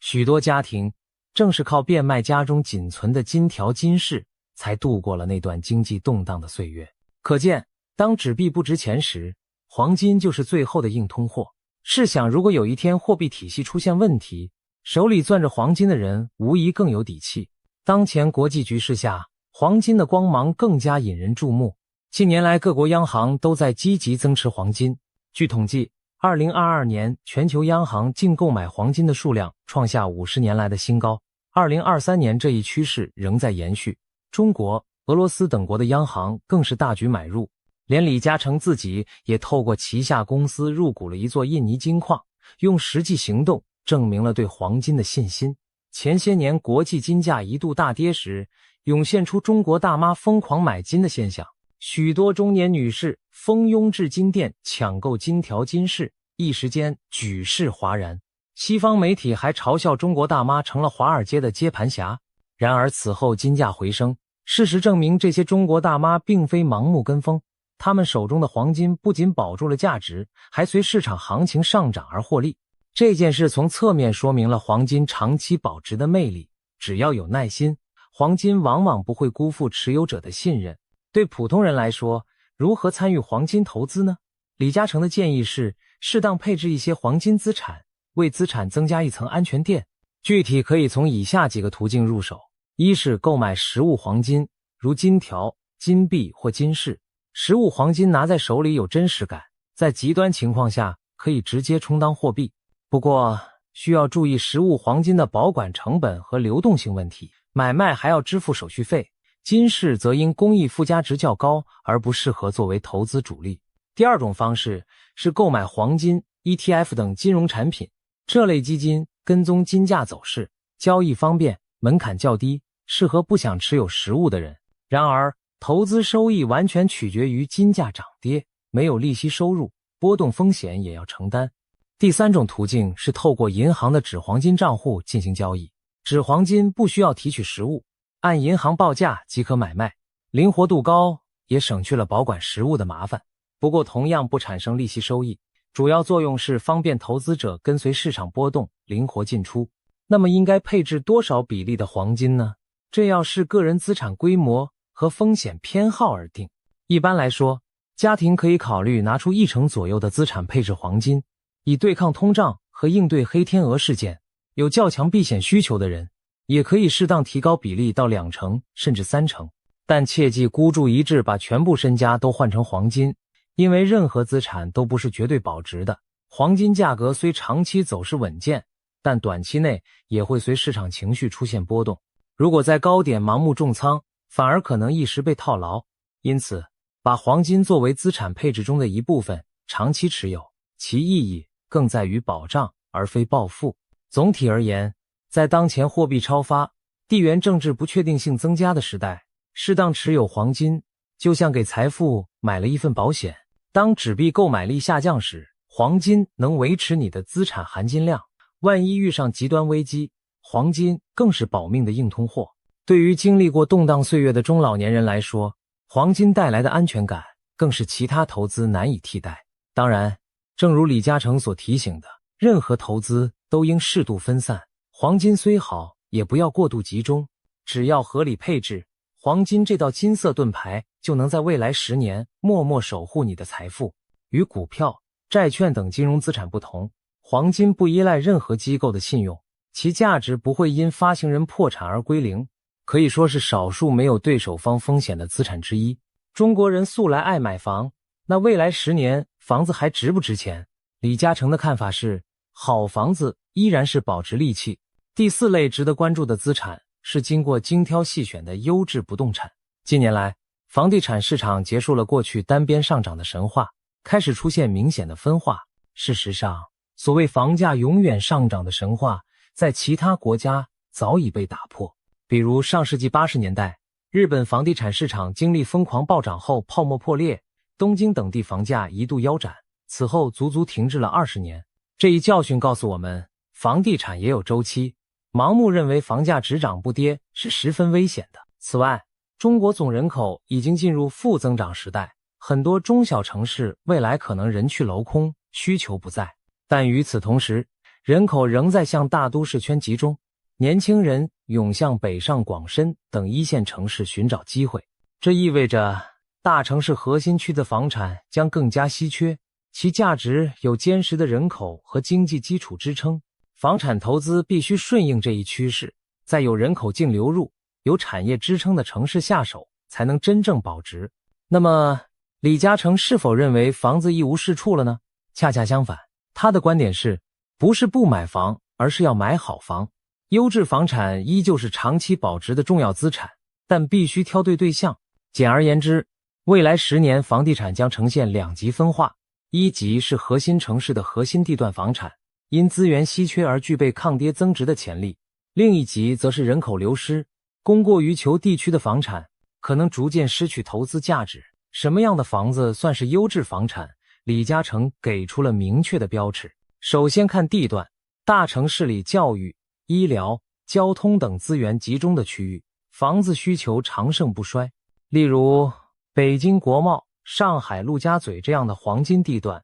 房价即使在市场低迷时也相对稳健，一旦经济回暖更会率先反弹。相反，一些3、4线城市由于人口外流，新房空置率高，房价长期阴跌，甚至出现白菜价。黑龙江鹤岗市房价暴跌就是一个典型案例。过去人们常开玩笑攒够3万去鹤岗买房，而现在那里房子真成了白菜价。这充分说明选错城市和地段的话，房子不但无法保值，还可能变成沉重包袱。其次，要看周边配套与城市前景。一套房产若处在繁华地段，附近有完善的商业、医疗、教育配套，未来人流不断，这样的房子才真正绑定了稀缺资源，拥有长期价值。此外，房子的开发商品牌和物业服务质量也不可忽视。优秀的开发商意味着建筑品质更有保障，好的物业管理能提升居住体验，让房产保值增值更有底气。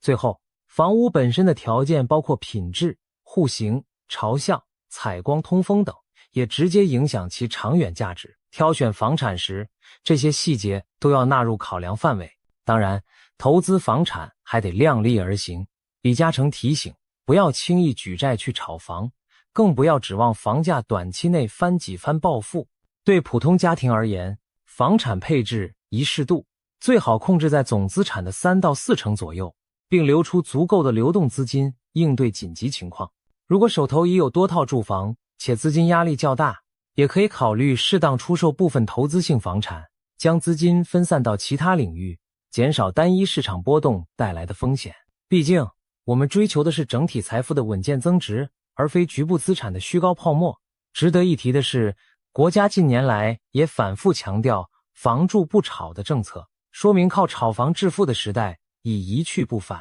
我们要顺势而为，把房子回归居住和长期投资的属性，而非短线炒作的筹码。最后提醒一点，房产属于大额资产且流动性较差，一旦出手成本高昂，因此投资房产更需慎重规划。如果资金不足，杠杆过高，一旦房市下行，可能遭受双重打击，资产贬值和债务压力。同时也要有耐心，优质房产往往是慢慢升值的慢热型选手，指望短期暴涨并不现实。我们应以稳健心态看待房产收益，将其作为家庭资产配置中稳固的一环，而非孤注一掷的赌注。对于中老年朋友而言，更要与时俱进地转变理财观念。以往很多人习惯把钱全部存银行吃利息，或一味相信房地产永远涨，但时代已经变了。只有接受李嘉诚这种多元配置、稳中求进的思路，才能避免财富贬值的风险。正所谓凡事预则立，不预则废，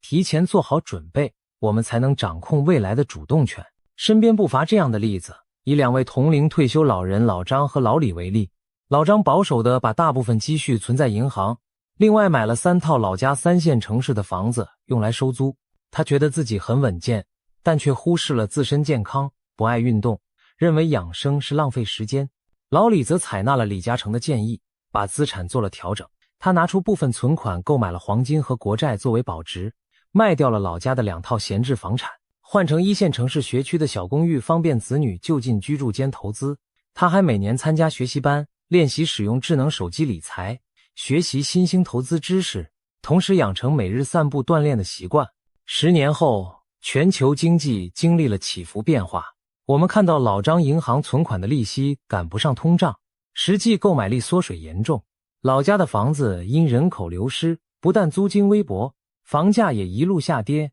更不幸的是，缺乏健康管理的老张身体每况愈下，这些年陆续做了几次手术，医药费花掉了他大量积蓄。反观老李，虽然也历经经济波动，但他手中的黄金在通胀上升时大放异彩，价值明显增长，国债利息稳定入账，补充了日常开支。那套1线城市的小公寓保值之余还带来可观租金。更重要的是，老李由于一直坚持学习和锻炼，不仅思维敏捷能跟上时代，身体也相当硬朗，医疗支出很少。10年下来，老李的总体财富不减反增，生活质量也远胜老张。当然，每个人的境遇各有不同，但老张和老李的故事给我们的启示是明确的：早做正确的资产配置和健康投资，才能在风雨中立于不败之地。如果抱着侥幸心理，固守陈旧观念，最终可能追悔莫及。在不确定的时代，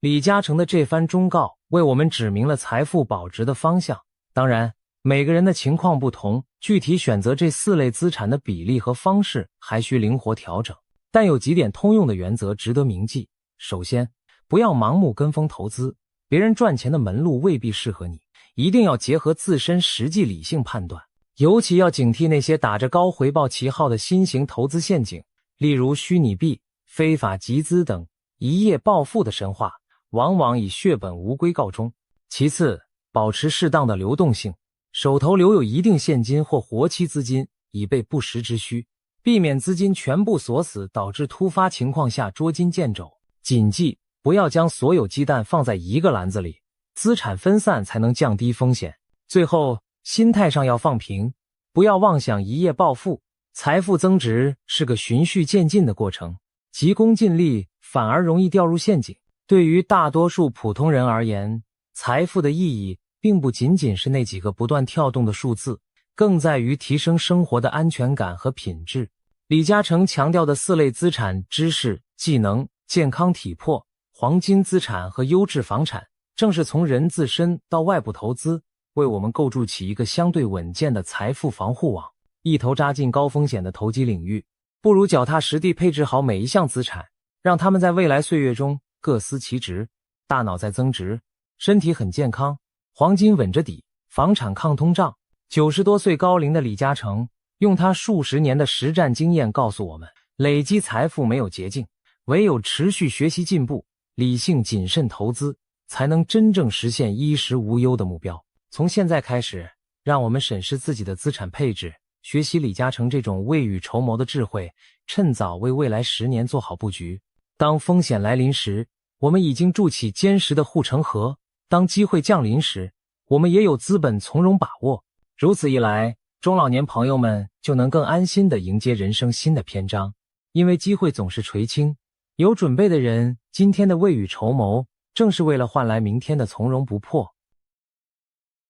今天我们要介绍一位台湾的传奇人物杨定一博士。一提到他的经历，你可能会以为这是一位人生开挂的天才。13岁就考上大学，21岁在美国名校拿下双博士学位，27岁成为诺贝尔奖的热门人选，出任美国顶尖医学院的系主任，30岁迎娶白手起家的台湾首富王永庆之女，摇身一变成为亿万富翁、企业家。按常理说，学业、事业、财富、家庭样样圆满，杨定一的人生可谓妥妥的人生胜利组。然而出人意料的是，杨定一博士公开表示，这样的成功并没有带给他真正的快乐。人生中最重要的事情其实是找回自我。他究竟经历了什么，让他对世俗成功看得如此淡薄？他口中2000年来宗教都没有讲出来的秘密又是什么呢？今天就让我们一起来探索杨定一博士传奇人生背后的奥秘。杨定一出生于1958年，一出生就显得与众不同。他在母亲肚子里足足比预产期晚了1个半月才出生。一般胎儿若在母体滞留这么久，不是夭折就是死胎，但杨定一却奇迹般的平安出生。出生时体重将近8斤，甚至头发都已经长得老长。多年以后，当他成为医学博士，回顾自己的诞生时，也不禁感叹，我能顺利出生简直是一个奇迹，仿佛冥冥之中自生命伊始就有一股特殊的力量在庇佑着他。出生不久，家人就发现小杨定一有着异于常人的感官和天赋。从几岁开始，他每晚在睡梦中都会听到美妙的音乐。奇怪的是，这种音乐不是从收音机传来，也不是谁在演奏，而仿佛是从遥远的天际飘来的旋律，只有他自己能听见，旁人却一无所闻。更奇特的是，那音乐优美绝伦，超越人世间任何乐器可以演奏出的声音。童年的杨定一并不知道该如何形容，只觉得每天夜里伴随着这天籁之音入睡，内心充满了光明与喜悦，整个人也随之安定放松下来。在音乐的引领下，他的意识仿佛脱离了身体，进入另一个奇异的世界遨游。等到早晨醒来，他看着镜子中的自己，反而会愣一下，咦，他是谁？他是我吗？因为那种灵魂离体去往他处的经历太过真实，以至于重新回到身体时，他竟有一丝不真实感。多年以后，博学的杨定一把这种童年奇遇对照古代哲人的记载，发现古希腊哲学家毕达哥拉斯曾提出宇宙谐音理念。他认为太阳、月亮和行星都发出各自独特的嗡嗡声，人耳虽然听不见，但灵魂可以听到，而这些天体之音模仿了神界的音乐，能带给人愉悦和平静。杨定一惊觉，原来自己儿时夜夜听闻的天音正与毕达哥拉斯所说的星球之声不谋而合。这也意味着他自幼就拥有感知常人无法感知领域的非凡能力。除了能听见天音，小杨定一还能看见常人看不见的光。他发现每个人身上似乎都笼罩着一层光辉，颜色各异，而且随时在变化。比如，快乐的人周身的光是亮的、暖的，愤怒的人周围的光则是暗淡、浑浊的。见得多了，他甚至渐渐学会从这光当中读出一些个人资讯，不需要对方开口，他大致就能了解这个人的情绪和个性。更令人称奇的是，一个人一生中诸多不愿示人的经历和秘密，这光通通会透露出来，而杨定一往往能从中解读出端倪。小小年纪的他意识到，这能力实在太过惊人了。倘若让周围的小伙伴们知道自己能看穿他们的隐私秘密，大家恐怕避之唯恐不及吧。于是他非常谨慎，从不在人前提起自己能看见人体光芒的事。但他内心明白，自己所看到的这些缤纷流动的光是真真实实存在的，尽管一时还无法用常理去解释。多年以后，他回忆说，很多人听到我这些经历时，第一反应是这不符合逻辑啊。然而亲身体验告诉我，它却是千真万确的存在着的。随着年龄渐长，杨定一看到的东西也不仅仅是人的气场辉光了，他开始能看见来自另外空间的生命。对一些肉眼不可见的高层生命，杨定一称呼他们为大圣人。在他所目睹的众多大圣人中，令他印象最深刻的是耶稣，因为在他大约5、6岁的时候，竟曾亲身经历过耶稣为他灌顶的奇迹。这听起来难以置信，但杨定一至今记忆犹新。当时他的母亲是虔诚的天主教徒，每周日早晨都会带他上教堂做礼拜。懂事的杨定一不像其他小孩只顾在教堂外玩耍打闹，他会安静地陪在母亲身边，认真听神父讲道，也学着大人的样子跪在长椅上虔诚祈祷。有一次，大概5岁多将近6岁的杨定一照例在教堂里双膝跪地祈祷，眼睛则望着祭坛上悬挂的十字架耶稣像。就在这时，他突然看到耶稣动了起来，原本静默的耶稣像眨了眨眼睛，仿佛活过来一般。紧接着，耶稣从十字架上缓缓走下，周身放射出耀眼的光芒，金色与白色的光充盈全场。小杨定一惊呆了，只见耶稣走到自己身边，低头凝视着他的眼睛，随后徐徐举起一只手掌，温柔地按在了他的头顶。就在那刹那，杨定一感觉像被一道天雷击中，一股热流自头顶灌入，全身上下仿佛通了电，同时眼前迸射出强烈的圣光。他整个人沉浸在无比温暖、无比喜悦的感受中，甚至心跳仿佛都停止了。那是一种前所未有的满足和平安。他体会到了耶稣所慈爱澎湃的能量。这场超凡脱俗的灌顶持续了几分钟，杨定一如同被完全充电一般，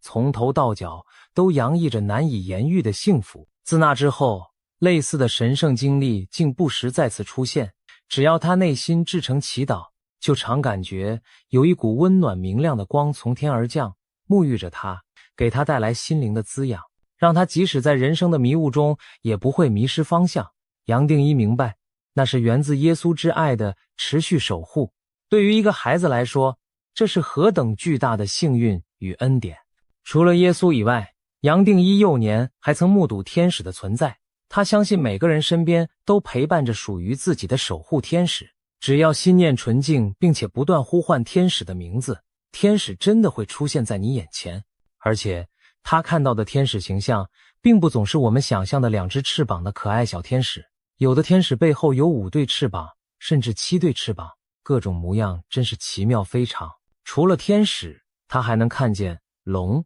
是的，在中国传说中才存在的神龙。在杨定一看来，龙其实真实存在于我们周遭的不同空间层次中，只不过平时我们看不见它们罢了。他发现每逢天上打雷下大雨之时，就常有龙的身影出没。有些小朋友在雷雨天也曾无意识看到过龙，但大人们通常不相信。然而有趣的是，后来有人用红外线摄影机在雷雨天拍摄天空的云层，真的拍到了与杨定一描述龙极为相似的奇异影像。换言之，龙也许并非虚构，而是某种特定能量体在红外波段下的真实显现。杨定一还分享过一次成年后在美国亚利桑那州塞多纳镇遇见龙的经历。当地有一处山谷，据说是强大的能量漩涡地带。那天天空本来万里无云，导游开车带着杨定一等人行驶在郊外。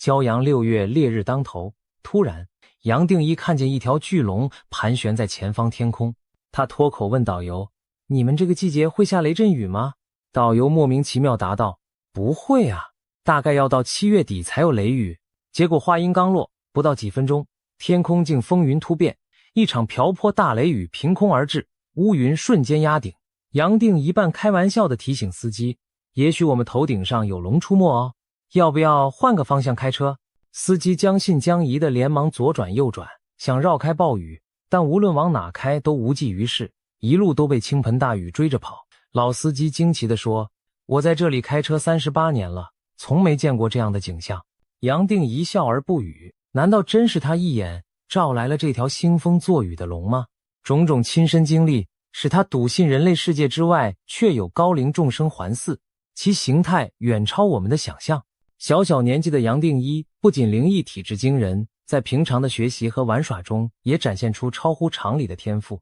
他7岁时举家移民巴西，随着父亲在当地大学任教而定居南美洲。巴西是足球王国，小杨定一很快便融入当地孩子的足球游戏中。有一天，他参加学校的一场激烈足球比赛，对方球员把球传向他所在的后场，只见瘦小的他一脚将球截下。就在这瞬间，他感到脑海里原本嘈杂的观众加油声、队友的喊声一下子全都遥远了，四周仿佛安静下来，而自己的意识进入了一种空灵专注的状态。接着奇迹发生，杨定一带球开始从后场一路高速盘带，仿佛对手形同虚设。连过4名防守球员后，他已冲到前场禁区外，大力一记左脚抽射，足球划出一道弧线，直挂球门死角。守门员甚至来不及反应，球就已经入网了。周围先是静了1秒，随即爆发出雷鸣般的掌声与欢呼，所有人都惊呆了。谁也没想到，这个瘦弱的中国孩子居然上演了长途奔袭一条龙破门的壮举，简直就像传说中的球王在世。赛后，同学们把杨定一当成英雄般拥簇，他自己却十分迷惑，为什么刚才自己脑中一片空白，什么都没想，反而把球踢得那么完美呢？后来他反复体悟这件事，逐渐领悟到一个道理：有时候你越不刻意追求成功，放空杂念，全情投入当下，成功反而会不期而至。年幼的杨定一从足球场上的忘我体验中初尝了无为而为的滋味。大约8、9岁时，杨定一又亲历了一件神奇的小插曲，并从中悟到了人生另一个重要道理。那是一天课余，他和弟弟在家玩谁跳得高的游戏，两人约定比一比谁能跳得更高，摸到门框上演。于是弟弟先来。杨定一的弟弟虽然年纪小他1岁半，但长得比他还高一些。只见弟弟轻轻一跃就摸到了门框，还用铅笔做了个记号。轮到杨定一了，他抬头看了看门框的高度，心想：我是哥哥啊，可不能输给弟弟。可这门框看起来好高，他暗暗咬牙，深吸一口气，猛然使劲往上一跳。就在离地刹那，他突然感到整个身体变轻了，仿佛失去了重力束缚般往上飘。结果不但远远越过门框，他甚至摸到了天花板。落地后，他和弟弟量了量，自己刚才双脚离地至少有1.2米到1.3米那么高。要知道，普通人的原地垂直跳高通常也就半米左右，职业运动员中能跳到80、90公分已属惊人。就算是美国职篮 NBA 的顶尖球员，垂直起跳超过90公分就属天赋异禀。传奇飞人麦克乔丹据说弹跳力最佳也不过122公分而已。杨定一9岁小童居然能轻松跳出相当于乔丹极限的高度，这在常理中根本不可能。弟弟当场瞠目结舌，直问：哥哥，你鞋子里是不是装了弹簧啊？杨定一自己也是一头雾水，因为在腾空那瞬间，他真真切切体会到了一种失重的感觉，仿佛体内隐藏着某种反重力的装置将他托起，那片刻轻盈无拘的滋味令他难忘。他忽然领悟到，原来我们每个人或许都潜藏着超乎想象的能力，只不过平时被各种既有观念束缚住了，不相信自己能做到而已。正如他后来在回忆录《奇迹》中写到的，许多孩子成长过程中其实都有过一些超自然体验，比如从高处摔下却安然无恙，或者突然能听懂小动物的语言，又或者一度看见了另一个世界的景象，甚至一觉醒来会说自己完全没学过的语言。我们大多把这些现象当作偶发的巧合，但杨定一认为，那其实正是你自身潜能闪现的证据，只因为我们不相信自己拥有它们，这些能力才渐渐沉睡了。杨定一童年连连的奇遇，让他比同龄人更早意识到，人类远不只有五官感知和筋骨之力，肉身之下还蕴藏着巨大的未知潜能。只不过，大多数人在成长过程中被后天的种种常识和怀疑论驯化，反而失去了对自身天赋的信心。幸运的是，他的这些体验并未被成长磨灭，反而伴随他一路进入学术殿堂，继续在科学领域大放异彩。正如前文提及，杨定一少年时期就一路跳级，13岁考上大学，21岁获得美国约翰霍普金斯大学的生物化学及人类遗传学双博士学位。他才华洋溢，20几岁便在学术界崭露头角，不但研究成果丰硕，还在27岁时成为国际癌症研究领域炙手可热的新星，一度被视为诺贝尔医学奖的有力竞争者。他被美国加州大学邀请担任医学院的系主任，成为当时全美最年轻的医学系负责人之一。然而，就在事业如日中天之际，杨定一的人生轨迹却发生了一次意味深长的转折。他选择离开学术界，转而投身企业界，并返回台湾发展。这背后除了人生规划的考量，也有家庭因素。他在30岁那年迎娶了自己心爱的姑娘，而这位姑娘正是台湾首屈一指企业台塑集团创办人王永庆先生的千金。成为豪门驸马后，杨定一协助岳父创办生技公司，事业版图越拓越广，很快便积累了数亿身家，一跃成为身兼科学家和企业家的传奇人物。外人看来，这样的人生已经达到了世俗意义的巅峰。可正当大家以为杨定一会就此功成名就，享受荣华时，他内心却始终在追寻另一种成功，那就是精神上的圆满与觉醒。正因如此，他后来陆续退出商界管理，全心投身于心灵修行和真理探索，把更多时间用来思考人生的意义、宇宙的真相。用他自己的话说，世间的一切名利财富，到头来什么也留不下。我所做的一切，不过是要认识我是谁。这样的理念，或许令很多局外人难以理解。拥有普通人梦寐以求的一切，却看淡一切，反而去追寻一个宗教哲学式的问题。然而，回顾杨定一博士走过的路，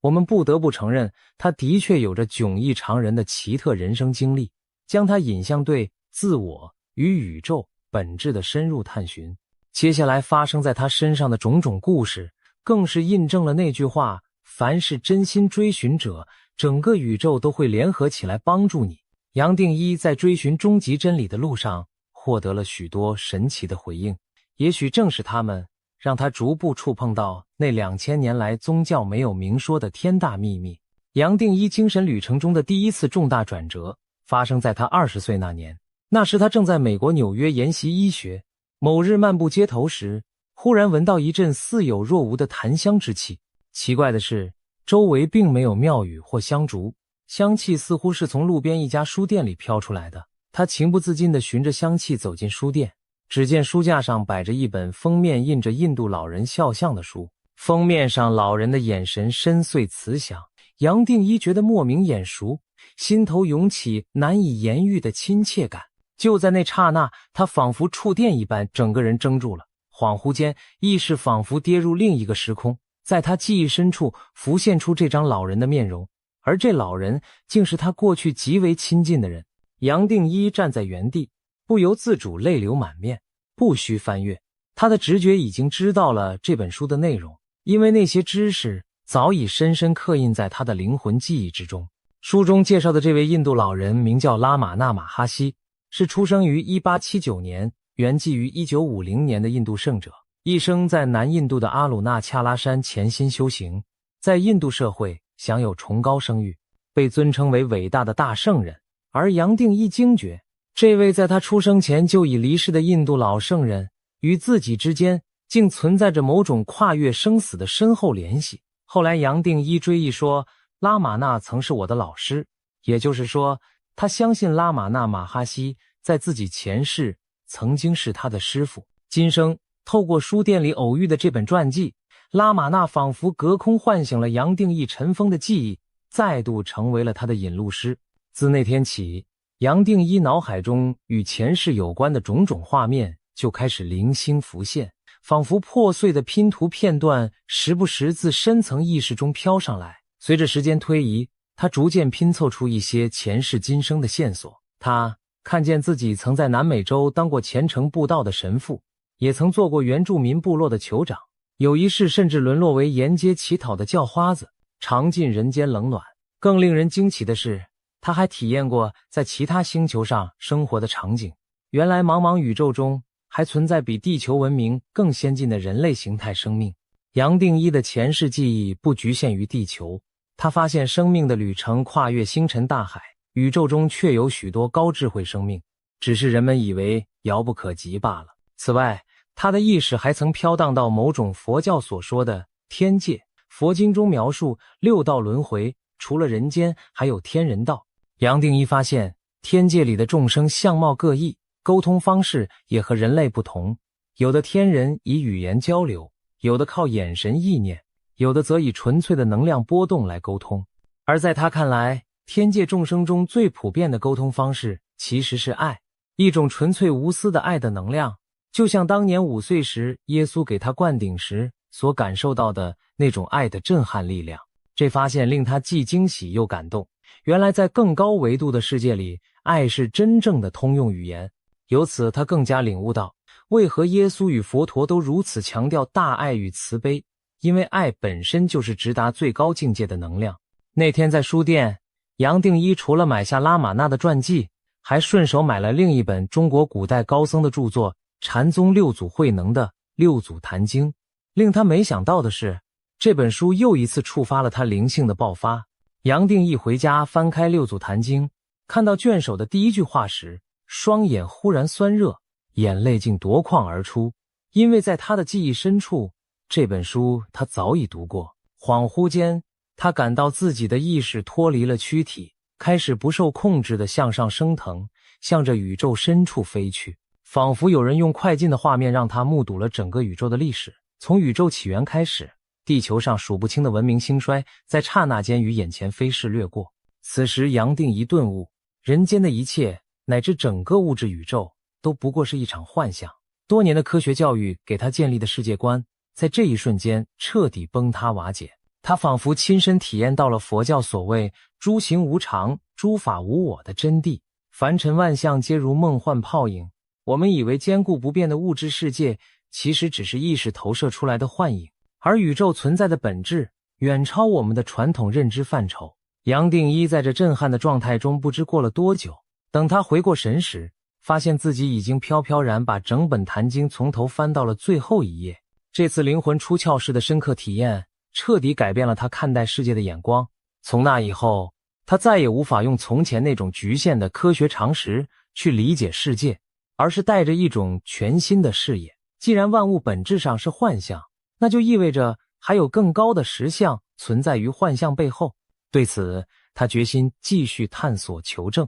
命运的安排总是如此巧妙。正当杨定一全身心投入东方的智慧宝库之时，一位朋友送给他一本书。这本书成为他灵性道路上的又一盏明灯。那是一本泛黄的老书，封面印着一位须眉皆白、双眼炯炯的中国高僧照片。这位慈眉善目的长者正是近代禅宗泰斗虚云老和尚。虚云大师在中国佛教界德高望重，据说活到了120岁高龄，晚年仍神志清明。在113岁时，虚云写下了这本自传，记录他波澜壮阔的修行见闻。对于自小笃信天主教，7岁便离开台湾赴海外的杨定一而言，虚云本是个陌生的名字。然而，当他第一眼看到虚云的照片，眼泪再次不受控制地夺眶而出，那张脸孔深深地触动了他的灵魂，正如之前见到拉玛那照片时一般。泪水中，他情不自禁地盘腿坐下，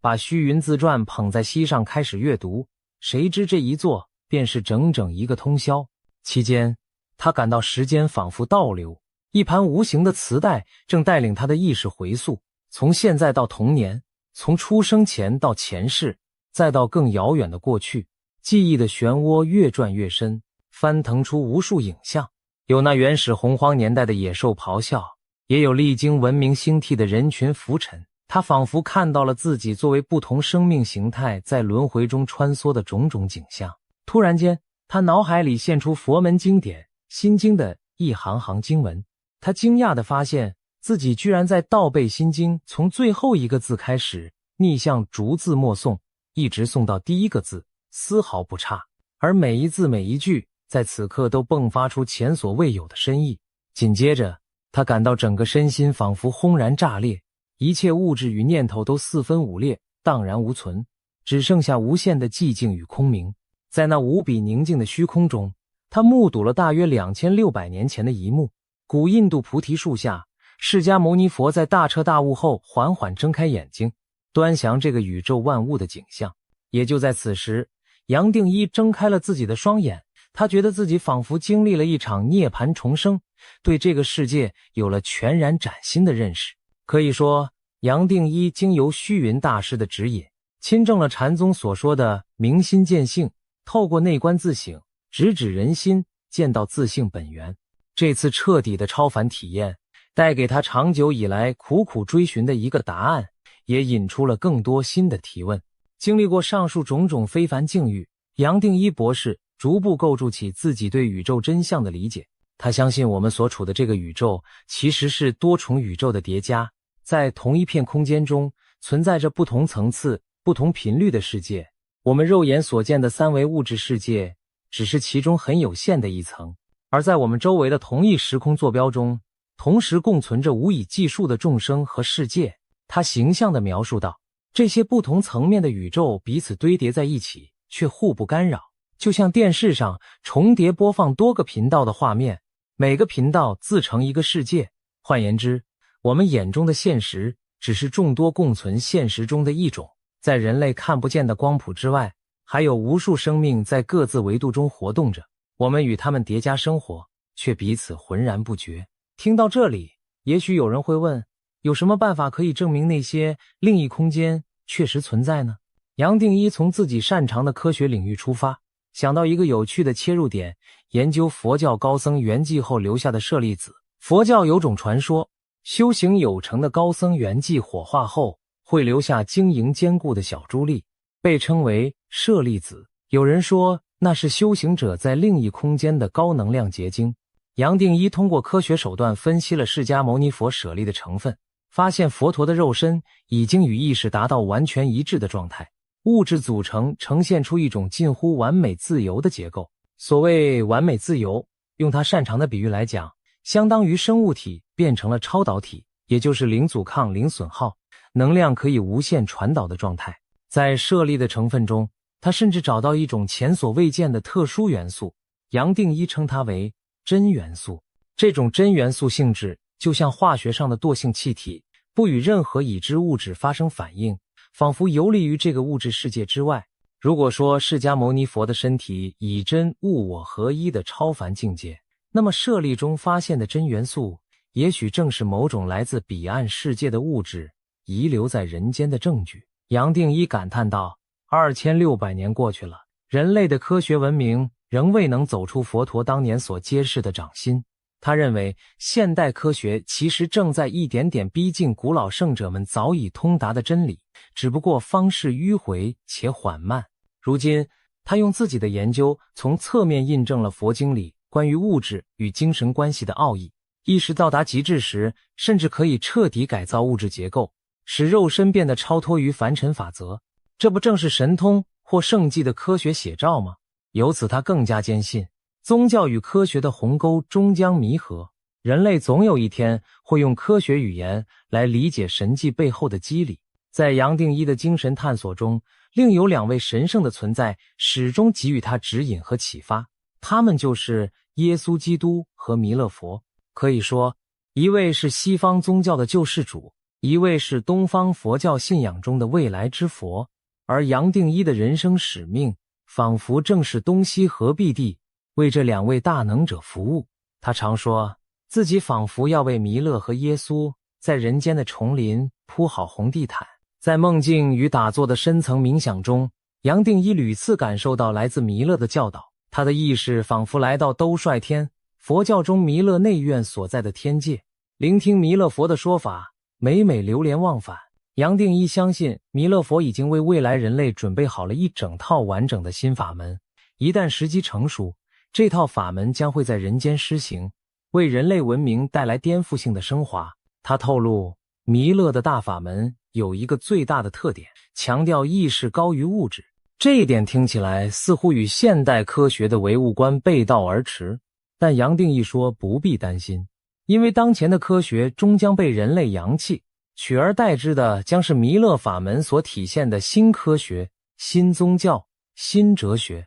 他的这番话让人不禁联想到，人类几千年文明史其实不断在经历世界观的大转换，从地心说到日心说，从经典物理到量子革命，每一次思想巨变都会动摇既有的权威。而如今，也许我们正站在另一场巨变的前夜，一场关于意识本质的革命，将科学与宗教彻底融为一体。杨定一作为一位既精通科学又深谙灵性的人，或许正是这场变革的先行者之一。谈到人类的未来，杨定一还分享了一个有意思的观察。大约在40多年前，上世纪70、80年代，全球各地出现了一批被称作靛蓝小孩的特殊孩童。他们之所以叫这个名字，是因为有灵视力的人发现，这些孩子的气场呈现蓝紫色光芒，他们往往对物质世界不那么在意，反而更加关注精神层面的成长。然而，由于举止思想跟同龄人不合拍，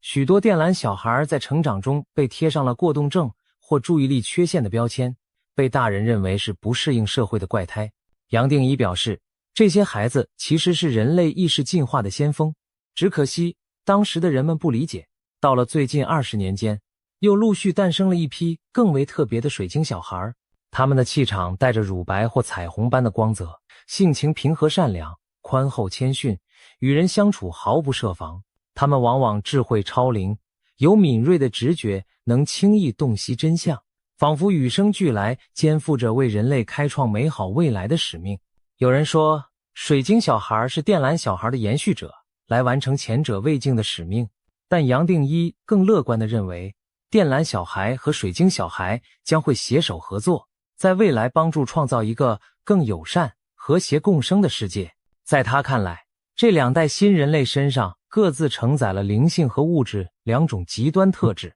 而他们的使命正是要把这对立的两极合二为一。或许正是透过他们，人类社会才能真正实现精神文明与物质文明的统合，从而开启崭新的和平时代。杨定一对此深怀期待，也把希望寄托在下一代身上。他相信，地球的未来将由这些觉醒的年轻灵魂来引领和守护。回顾杨定一博士的整段经历，我们会发现一个令人深思的脉络。他早年在科学领域登峰造极，中年以后却潜心挖掘宗教与灵性智慧，而最终他所领悟的道理，既非传统宗教教条所能完全概括，也已超越现代科学的框架。有人可能会问，杨定一所强调的2000年宗教没有讲的秘密究竟是什么？综合他分享的种种心得，可以尝试这样来理解，这个秘密不是别的，正是我们每个人的内在都蕴藏着无限的意识与神性能量，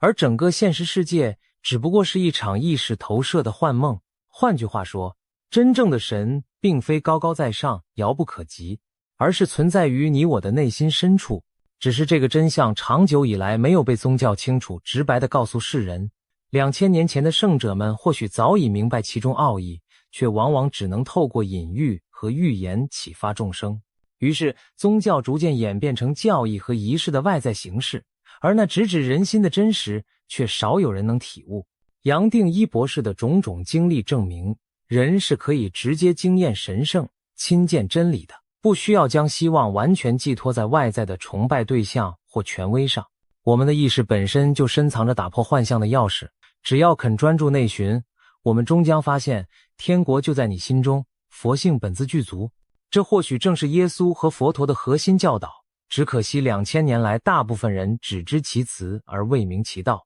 杨定一的故事也启示我们，当一个人触及这层真相后，再回看宗教经典中种种不可思议的神迹，其实就不那么难以理解了。如果世界如同一场巨大的梦或一个复杂的城市，那么对觉醒者而言，改写城市、超越常规法则就是水到渠成的事。难怪圣经中耶稣只用5个饼、2条鱼就喂饱了5000人，或许那只是他动用了宇宙城市码中的复制贴上功能而已。又比如中国禅宗的维摩诘居士，在自家小室中同时容纳千百人听法，可能他只是调用了高维空间的拓展功能，把小屋暂时切换到了更高维度罢了。听起来玄之又玄，可是杨定一博士用亲身经历告诉我们，凡俗的背后确实隐藏着一套更高层次的运作逻辑。长久以来，宗教向人们强调信念与道德，却很少直言这套终极逻辑。也许是担心人心不稳而误用神力，而科学呢，专注于观测实证，却回避意识与灵性的主观领域。然而，随着越来越多像杨定一这样的人挺身示范，我们有理由相信，科学和宗教正在汇聚到同一条真理之河。未来的某一天，我们也许既不需要迷信任何外在教条，也不再把自己局限于冰冷的物质公式，人类将重新认识到自身意识的伟力，明白原来我们每个人都是宏大宇宙城市中的一位城市设计师。到那时，奇迹将成为常态，爱将成为共通语言，而自我觉醒将不再只是圣者先知的专利，而会成为芸芸众生皆可亲证的实相。这或许就是杨定一博士以自身传奇经历想要告诉我们的最大秘密。今天的故事就分享到这里。如果您也对人类意识的潜能充满好奇，不妨静下心来思考，我们是谁？我们从哪里来？将往哪里去？或许在不远的将来，当我们拨开传统的迷雾，亲身触碰到那久藏的真相时，整个世界都将因此而改观。谢谢你的收看，我们下次再见。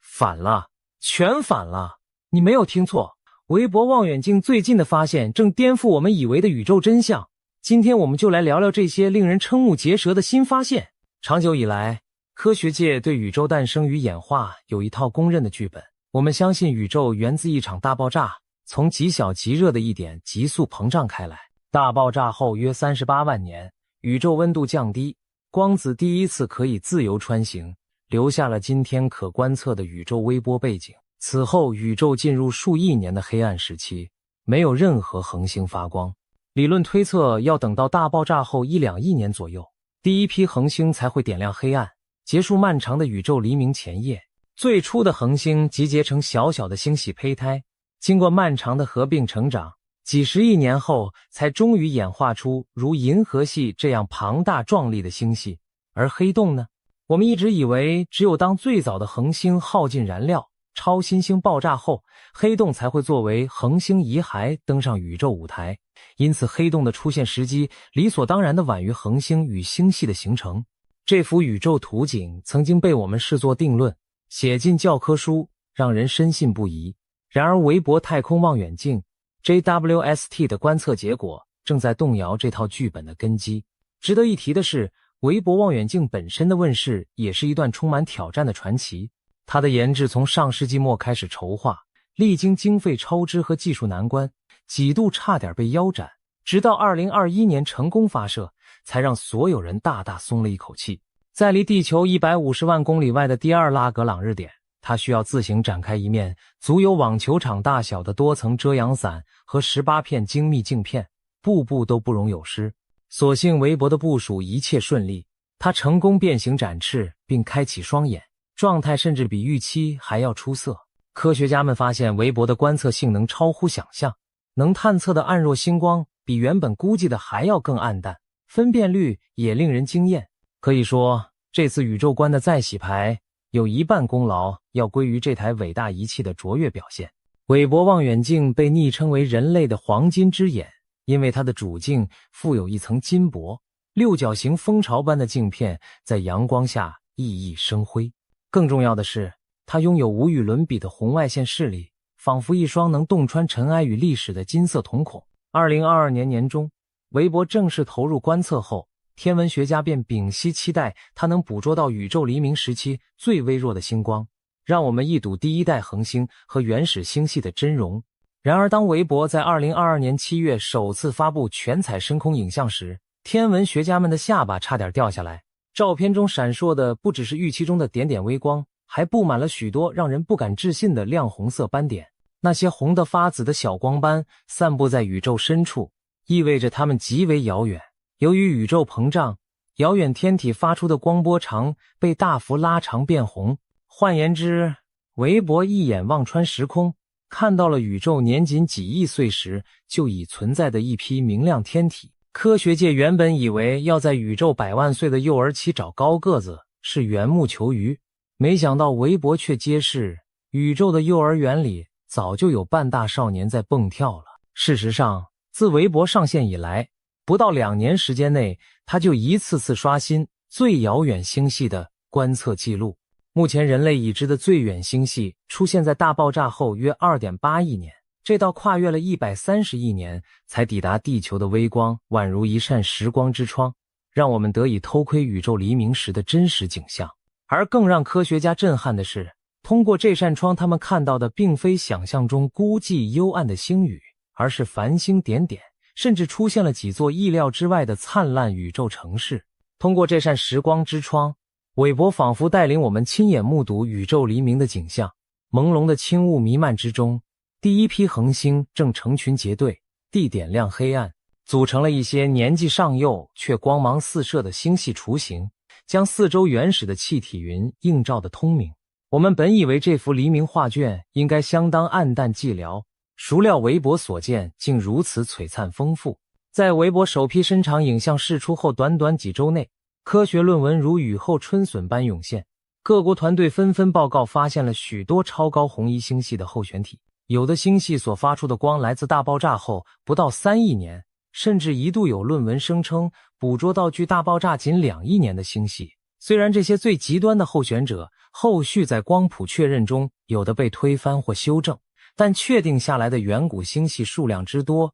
亮度之高，已经远远超出所有人的预料。哈勃太空望远镜用了20多年，才在极深场中找到寥寥数个红移约10左右的星系，而韦伯短短几个月内发现的红移超过11的星系便多达数十个，将我们对宇宙黎明的视野一下子推前了一大步。有统计发现，韦伯观测到的高红移星系数量密度比标准模型预期高出至少10倍，显示我们可能严重低估了早期结构形成的效率。2023年初，一项研究报告了韦伯发现的6个超乎常理的巨型星系，这立刻在天文圈引发轰动。这6个星系存在于大爆炸后5亿至7亿年间，却拥有与成熟星系相媲美的庞大质量和亮度，而且一下子就冒出6个。按理说，宇宙刚出生没多久，星系不应该长得这么大、这么亮，这与我们9×9的理论模型计算结果都相冲突。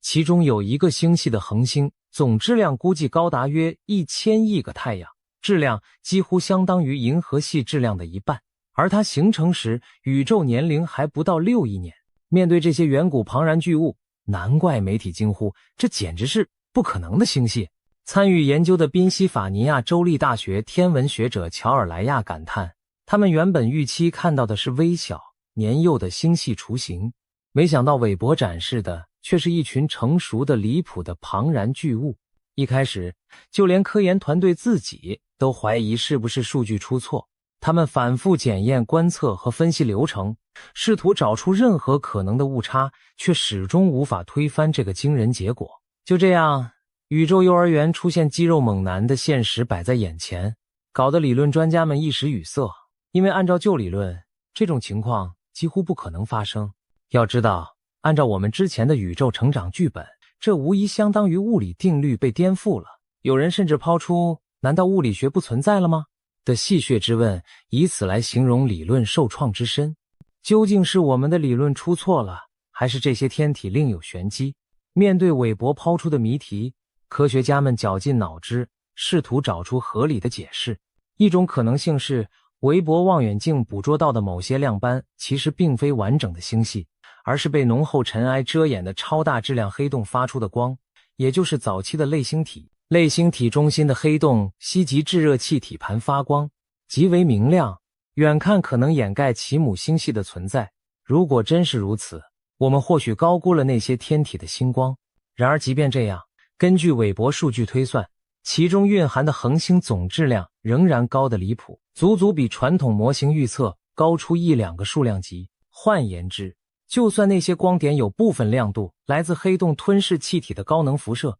周围也得聚集着极其庞大的恒星群提供燃料，否则黑洞本身也无法如此迅速长大。这依然很难用现有理论轻松解释。另一种大胆想法则跳出了常规框架，认为宇宙黎明时期可能存在我们以前只在理论中幻想过的怪物级天体，比如所谓的暗星 Dark Star， 一种假想由暗物质供能的超巨型恒星。科学家推测，如果暗物质粒子在恒星核心发生湮灭反应，释放出的庞大能量可使一颗恒星膨胀到难以置信的尺寸，质量可能达到数万倍太阳，亮度极其惊人且寿命长久。假如宇宙初期曾经出现过暗星，它的辐射强度足以让我们误以为看到了成熟的大星系。又或者还有一种疯狂假设提出存在所谓黑洞星，指的是一种内藏黑洞的超巨恒星星体中心的小黑洞，不断吞噬周围气体并释放能量，使整颗星异常明亮庞大。如果韦伯无意间捕捉到这类前所未见的天体，那眼前这些难以理解的亮点也许就不那么不可理喻了。尽管听起来匪夷所思，但眼下韦伯的数据摆在这里，我们不得不开始严肃考虑那些曾被视为天方夜谭的可能性。正所谓，当不可能的选项都被排除后，剩下那个看似不可能的答案也许就是真相。值得一提的是，天文学家一直以来都有一个目标，就是找到宇宙中第一代恒星存在过的蛛丝马迹。按照理论，这些第一批恒星只由氢和氦构成，被称为第三族恒星。由于缺乏重元素，第三族恒星预计会比现代恒星大得多，亮得多，寿命却极短暂，最后以猛烈的超新星爆炸结束生命，把合成出的第一批重元素散播到星际空间。长久以来，天文学界始终未能直接观测到第三族恒星的踪迹，因为它们寿命太短，且距今实在太过遥远。韦伯望远镜原本承载着这样的希望透过它敏锐的红外眼睛捕捉第三族恒星生命尾声的特殊辐射光谱，以间接证明它们曾经存在。谁知在寻找第一代恒星的过程中，韦伯却先一步发现了另一件惊人讯息：重元素早就存在了。2024年，科学家透过韦伯并结合智利的奥马茨毫米波阵列，在一个超级遥远的星系中直接侦测到了氧元素的踪迹。这个星系名为 Jade-6 140，是目前已知距离最远的星系之一，它距离地球约134亿光年，也就是说我们现在看见的是它在宇宙年龄不到3亿岁时发出的光，大约相当于现今宇宙年龄的 2%。 可就在那样幼年的阶段，这个星系里竟然已经出现了氧。要知道，氢和氦是大爆炸后充斥宇宙的原始元素，而像氧碳这样的重元素只能在恒星内部经由核融合或超新星爆炸锻造产生。换句话说，在宇宙诞生短短几亿年内，这个星系里必定已经经历过至少一代恒星的诞生与死亡，把它们锻造出的氧元素抛洒进了星际空间。如此成熟的化学风度，连经验丰富的天文学家都瞠目结舌，直呼比预期成熟太多了。这情形好比在远古的石器时代遗址中挖出了一块精密的金属器具，代表当时已掌握了远超想象的冶炼技术，怎能不令人震惊呢？它逼得科学家们重新思考宇宙最初几亿年的恒星形成和演化究竟有多快。我们过去以为从氢气云孕育出第一批恒星需要漫长的酝酿，而要累积出可观的重元素含量，更得经历多代恒星的接力。但现在看来，宇宙好像按了快进键，第一代恒星或许在极短的时间内就大批诞生，又迅速陨落。少数巨星用几百万年就完成了我们以为要上亿年才能达成的任务，让早期星系在短时间内就赶上了进度，仿佛宇宙黎明时分上演了一场烟火盛宴，在短短时间里便完成了原本需要漫长岁月的化学进化。针对这种超高速的星系成熟，不少科学家开始重新审视恒星形成的假设。他们推测，宇宙初期的恒星诞生机制或许与现今不同，第一代恒星的初始质量分布可能偏向大质量端。换句话说，那时诞生了许多巨无霸恒星，这些巨星极为明亮，却寿命短暂，往往数百万年内便以超新星结束生命，把大量重元素抛洒进星系，同时释放出强劲的紫外线辐射。不需要经历多代演化，少数巨星就能在极短时间内完成我们以为要上亿年才能达成的任务，于是早期星系得以超速成熟。也因为如此，充斥宇宙空间的中性氢也更早地被这些新生巨星的辐射重新电离。科学家正利用韦伯观测到的远方星系紫外亮度，重新估计宇宙完成再电离，整片宇宙轻物被照亮变透明的时间点。韦伯的发现暗示，这一转折应该发生的比原先以为的更早。值得注意的是，韦伯还观察到一些早期星系的形态比预期更为成熟，有的星系显示出盘旋的盘面结构或明显的中央凸起，仿佛已经拥有稳定的盘状或椭圆状外形，当中可能已存在一批年老的恒星族群。星系在形成后不到10亿年内就长成如此井然有序，让天文学家惊叹不已。这进一步证明，我们对星系演化速度的低估确实相当严重。接二连三的观测证据都在传递一个清晰讯息：宇宙早期的恒星与星系成长之迅猛，远超我们原先的想象。那问题出在哪里呢？现在不少研究者开始将矛头指向描述宇宙的理论本身。长年以来，宇宙学界奉行的主流模型是所谓 LCDM 标准模型，也就是包含宇宙学常数 LAOS 和冷暗物质的宇宙框架。在这个模型中，暗物质扮演着星系形成的无形推手，它在宇宙中构筑出一个又一个隐形的引力井，慢慢将气体云拉拢聚集，逐渐诞生出第一批星系。我们原以为这个过程相当缓慢，需要足够时间酝酿。星系被认为是由小长大的自下而上模式合并成长，也就是星系雏形通过引力聚合逐步组成较大的系统。然而现在，韦伯所看到的这些超乎预期的大质量星系几乎是提前报道的维和存在，让标准模型有点招架不住。如果在那么年轻的宇宙里就涌现大量庞大星系，那暗物质理论可能需要一些新设定才能解释。例如，暗物质在早期宇宙中的作用或许比我们想的更强，能更快地拉拢物质成团，或者我们低估了气体云快速坍缩形成恒星的效率，再或者宇宙初始条件本身就和假设的不太一样，存在某种我们尚未纳入考量的物理因素。更激进的声音甚至主张标准模型可能需要修正，暗物质的性质未必如我们一直假定的那样温和迟缓，也许存在尚未发现的新粒子或新作用力在影响早期结构的形成。简而言之，如果现有模型无法囊括韦伯发现的种种意象，那就暗示着存在新物理，我们需要开拓全新的理论来包容它们。不管最终结论如何，有一点可以确定，宇宙从大爆炸到星系诞生的成长蓝图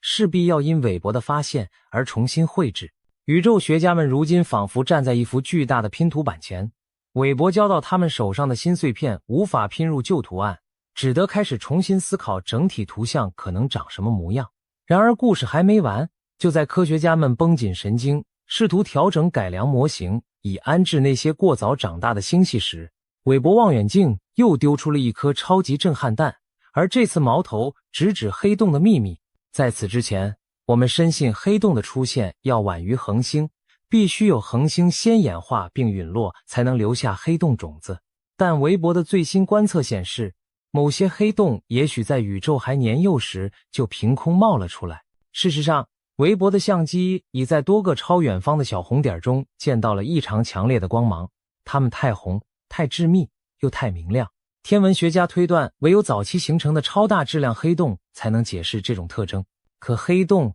一般被认为是从小慢慢长大，靠吞噬恒星和气体逐渐变胖。那么这些远古黑洞怎会在宇宙初期就胖成巨无霸？事实上，在韦伯上天之前，天文学家早就发现一些遥远的超大黑洞，让人百思不解。例如，地面望远镜曾探测到距今约130亿年的宇宙，红移约6重，存在明亮的类星体，其中心黑洞质量竟已达数十亿颗太阳。当时学界就对这些黑洞如何在宇宙幼年时期长到如此规模感到困惑，而韦伯的观测将这个问题又提前了数亿年，使其变得更加棘手。为了解答这个疑问，英国剑桥大学的团队锁定研究了其中一个代号为 QSO1 的小红点。这个看似不起眼的红点，距今超过130亿年之遥，也就是宇宙年龄不到7亿岁的时候，经韦伯的光谱分析，科学家惊讶地发现，那里竟隐藏着一个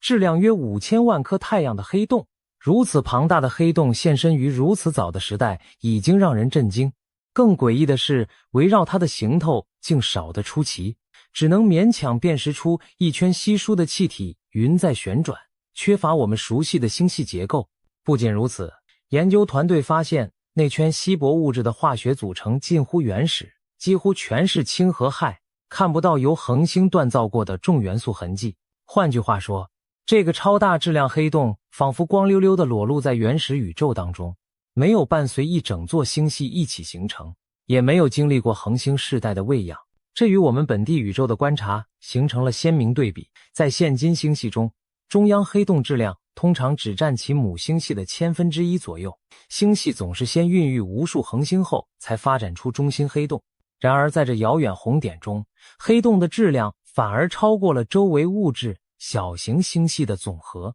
正如负责此项研究的麦奥利诺教授所说，这个黑洞几乎是赤裸的，它似乎在没有星系陪伴的情况下自行形成。如此劲爆的结果让研究者既兴奋又困惑，难道霍金等人在半个多世纪前提出的始祖黑洞真的存在？始祖黑洞指的是在大爆炸后极短时间内，可能不到1秒，局部区域因密度异常高而直接坍缩形成的一批黑洞。依照这个理论，黑洞不需要等恒星出现就能诞生，而且大小跨度极大，从微如原子到大如千万太阳都有可能。它们如果真的诞生了，就会从宇宙最初便散布在时空结构中，日后周围的气体和尘埃或许正是依附在它们周围逐渐形成星系。一直以来，由于缺乏明确观测证据，始祖黑洞只是大胆假说，许多科学家对此持怀疑态度。然而现在，韦伯的观测第一次提供了强而有力的暗示，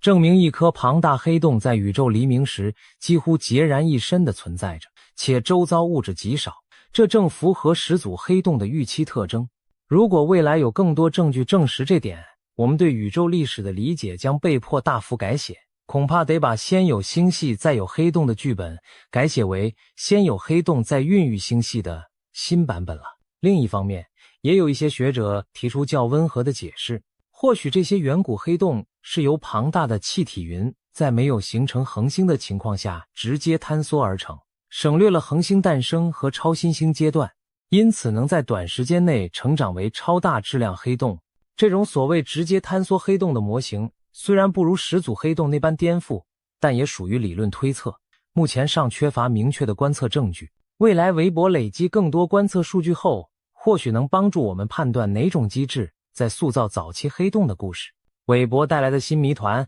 还不止于此。最近，研究人员对韦伯观测的260多个遥远星系进行了统计分析，结果发现一个让人摸不着头脑的现象：在这些宇宙深处的星系中，自转方向并非随机分布，而是呈现明显的偏向性。具体来说，约2/3的星系呈顺时针方向旋转，只有约1/3是逆时针旋转。按道理，宇宙如果在最大尺度上没有特殊的方向偏好，那遥远星系的旋转方向应该是随机的，各占一半才对。然而韦伯的数据却显示出如此显著的不对称，仿佛宇宙整体上偏爱某个转动方向。这个怪异的发现再度挑战了宇宙学的一项基本假设，即各项同性原则。我们一直假定宇宙在最大尺度上是均匀而各项均匀的，没有整体旋转或方向性的偏向。然而现在证据似乎在说，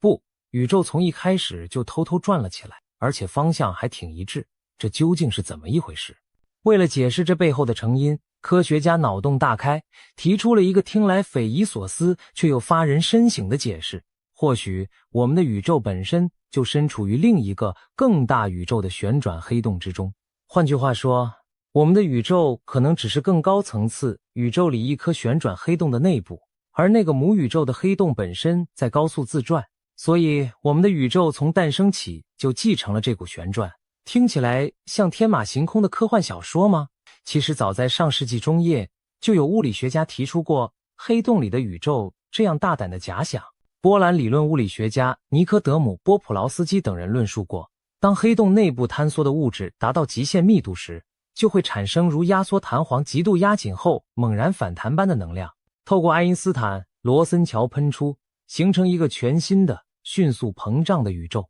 对那个新宇宙而言，这一刻就是它的大爆炸。如此，每个黑洞的内部都有可能是另一个婴儿宇宙的入口，只不过我们无法观测位于黑洞事件世界之后的世界。如今韦伯的观测给这种奇想添上了一笔引人联想的线索。如果我们的宇宙整体确实存在微弱但统一的旋转倾向，那正是宇宙从出生时就携带某种初始角动量的体现。这种解释虽然听起来疯狂，但却能将看似无关的几件怪事串在一起，不仅解释了星系旋转方向的不均衡，甚至还可能解释其他一些困扰科学界的谜题。例如，目前使用不同方法测得的宇宙膨胀速度哈勃常数存在差异，或许就是因为我们的时空几何受到旋转影响，导致观测值出现了微妙偏差。当然，必须强调的是，这一切目前还只是大胆的猜想。要证实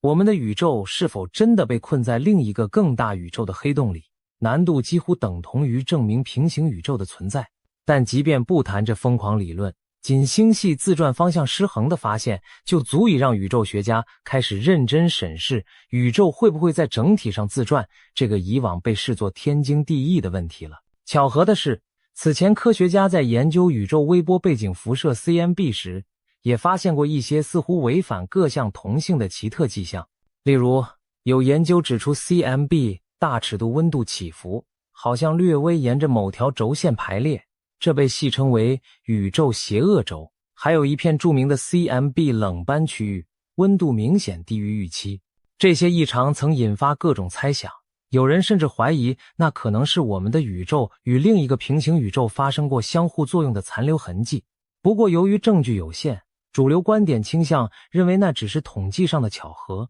然而如今韦伯揭示的星系自转不均衡，再度唤起了人们对宇宙整体各项异性的兴趣。或许随着后续更多观测的累积，我们终将弄清这究竟是偶然现象，还是隐藏着更深层的物理原因。看到这里，不难发现，在短短几年内，韦伯太空望远镜为我们揭示了一连串颠覆三观的宇宙谜题。总的来说，韦伯的发现从4个层面挑战了我们过去的认知。第一，星系在宇宙的婴儿期就爆发式成长，远比预期快速。第二，重元素的孕育与传播在极早期就已经展开，化学演化大幅提前。第三，黑洞可能抢跑在星系之前于宇宙中现身。第四，整个宇宙或许自带一个我们先前未曾察觉的旋转偏好，每一项都让人怀疑人生，仿佛宇宙在对我们说，你过去笃信不疑的真相也许并不是真相。有人也许会担心，难道我们以往建立的宇宙学理论都崩溃了吗？大爆炸理论是不是被韦伯推翻了？其实并没有那么夸张，与其说全错了，不如说还不完整。宇宙大爆炸的框架依然稳固，宇宙微波背景辐射、氢氦元素风度等多项证据都支持宇宙从高密高温状态起源并膨胀的故事。韦伯带来的是对这故事情节中诸多细节桥段的颠覆和补充，他让我们认清我们讲述宇宙历史的剧本还有许多情节需要补写和修正。曾有少数人夸大地宣称韦伯证伪了大爆炸论，但这是误解和曲解。大爆炸的序幕并未落下，只是舞台上的剧情变得更加丰富多彩，也更加复杂难懂了。我们需要做的是在大框架下调整细节，增添新角色，而不是推倒舞台重来。值得庆幸的是，科学的自我修正正是通过这样的过程不断进行。韦伯发现的异常不仅没有让科学家们手足无措，反而激发了前所未有的研究热情。此刻，全球的天文学家都忙得不可开交，有人提出新模型，试图在理论上包容这些超乎寻常的观测；有人夜以继日分析数据，寻找更多蛛丝马迹；有人调整望远镜的观测计划，专门针对那些关键天体进行深入追踪。就拿宇宙年龄这件事来说吧，已有科学家提出崭新的模型，试图将星系形成的节奏放慢几拍，让宇宙有更长的时间孕育早期星系。按照他们的计算，宇宙的年龄可以延长至约267亿年，将近现行估计的2倍。这虽是极具争议的假说，但也凸显了学界为消化韦伯数据而愿意突破既有框架的勇气。更多主流科学家则寄望以更新的观测来解决矛盾，例如，他们正设法为那些疑似超龄星系取得光谱，精确测定它们的距离、质量和化学成分，以确认它们是否真的如表面看来那样古老而庞大。如果发现它们其实没那么遥远，或本质是我们误解的其他天体，理论危机也许就能化解。再比如，针对黑洞与星系谁先谁后的问题，我们还需要更多像 QSO1 那样的案例来下定论。如果类似的裸黑洞只是个例，主流理论或许仍可高枕无忧，但若未来频频发现独立于星系之外的超大黑洞，那我们就真的得翻篇重写宇宙历史的章节了。此外，全球多项新一代观测计划也蓄势待发，将在不久的将来协助解开韦伯带来的谜团。比如，美国 NASA 预计于未来几年发射的罗曼太空望远镜将对高红移星系进行广域普查，提供更多统计性线索。欧洲的极大望远镜 ELT 和美国的30米望远镜 TMT 等地面巨眼则拥有更强的光谱分辨力，可以深入分析那些遥远天体的内部性质。可以预见，未来随着更多数据涌现和理论创新，我们终将厘清韦伯发现背后的真相。无论那意味着调整旧图纸，还是绘制一张全新蓝图，连一些诺贝尔奖级的大师都对此事发表了看法。比如，美国普林斯顿大学的资深宇宙学家皮布尔斯表示，韦伯的发现虽然出人意料，但可能只需在现有理论框架内做出调整，无需推倒重来。也有哈佛大学的前卫学者勒布教授认为，也许该酝酿一次宇宙学的革命，引入全新的概念，才能解释这些现象。无论哪种观点最终胜出，可以肯定的是，围绕这些难题的激烈讨论势必极大地推动我们对宇宙的认知往前迈进。有人打趣说，韦伯望远镜仿佛是一位宇宙黑客，他破解了时空密码，泄露了自然的天机，在他金色眼眸的注视下，宇宙的许多秘密再也藏不住了。如果把宇宙当成一场大型模拟游戏，韦伯的发现就好像让我们惊觉，某个隐形玩家在开局便输入了秘技，让宇宙跳关加速。第一关本该缓慢解锁星系诞生，却被调到了最高速度，短时间内涌现大量成熟星系。第二关还没正式开始，黑洞 BOSS 却提前登场。我们以为游戏地图是均匀平坦的，结果发现整张地图从一开始就在微微旋转。这种种出乎意料的剧情令我们目瞪口呆，直呼剧本全反了。然而冷静下来看，这或许正是一场更精彩冒险的序幕。回顾科学史，类似的戏码屡见不鲜。19世纪末，人们以为经典力学几乎解释了世间万物，但20世纪初，量子力学和相对论的诞生彻底颠覆了旧世界观。20世纪中叶，多数科学家相信宇宙是静止永恒的，直到大爆炸理论横空出世，我们才改变了想法。如今韦伯望远镜的发现，或许正处在这样一个旧范式崩解、新范式戴笠的转折点上。它提醒我们要对宇宙心存敬畏，因为真相往往比幻想更离奇。宇宙就像一部情节复杂的长篇小说，每当我们自以为猜到了结局，作者总能抛出意想不到的转折。现在，我们正翻开故事的新章节，情节急转直下，惊奇接踵而至。身为读者的人类，对此既感到知识体系被颠覆的忐忑不安，又为亲身见证科学革命的来临而热血沸腾。可以想见，在未来几年乃至几十年里，我们将继续在韦伯的指引下探索、辩论、修正理论，一遍又一遍。教科书会被改写，宇宙图谱会被重绘。也许在不久的将来，当我们回顾这段历程时，会由衷的感叹，2020年代中期，韦伯太空望远镜让人类真正认识到，曾经笃信不疑的那些真相，原来可能全都反了，全反了。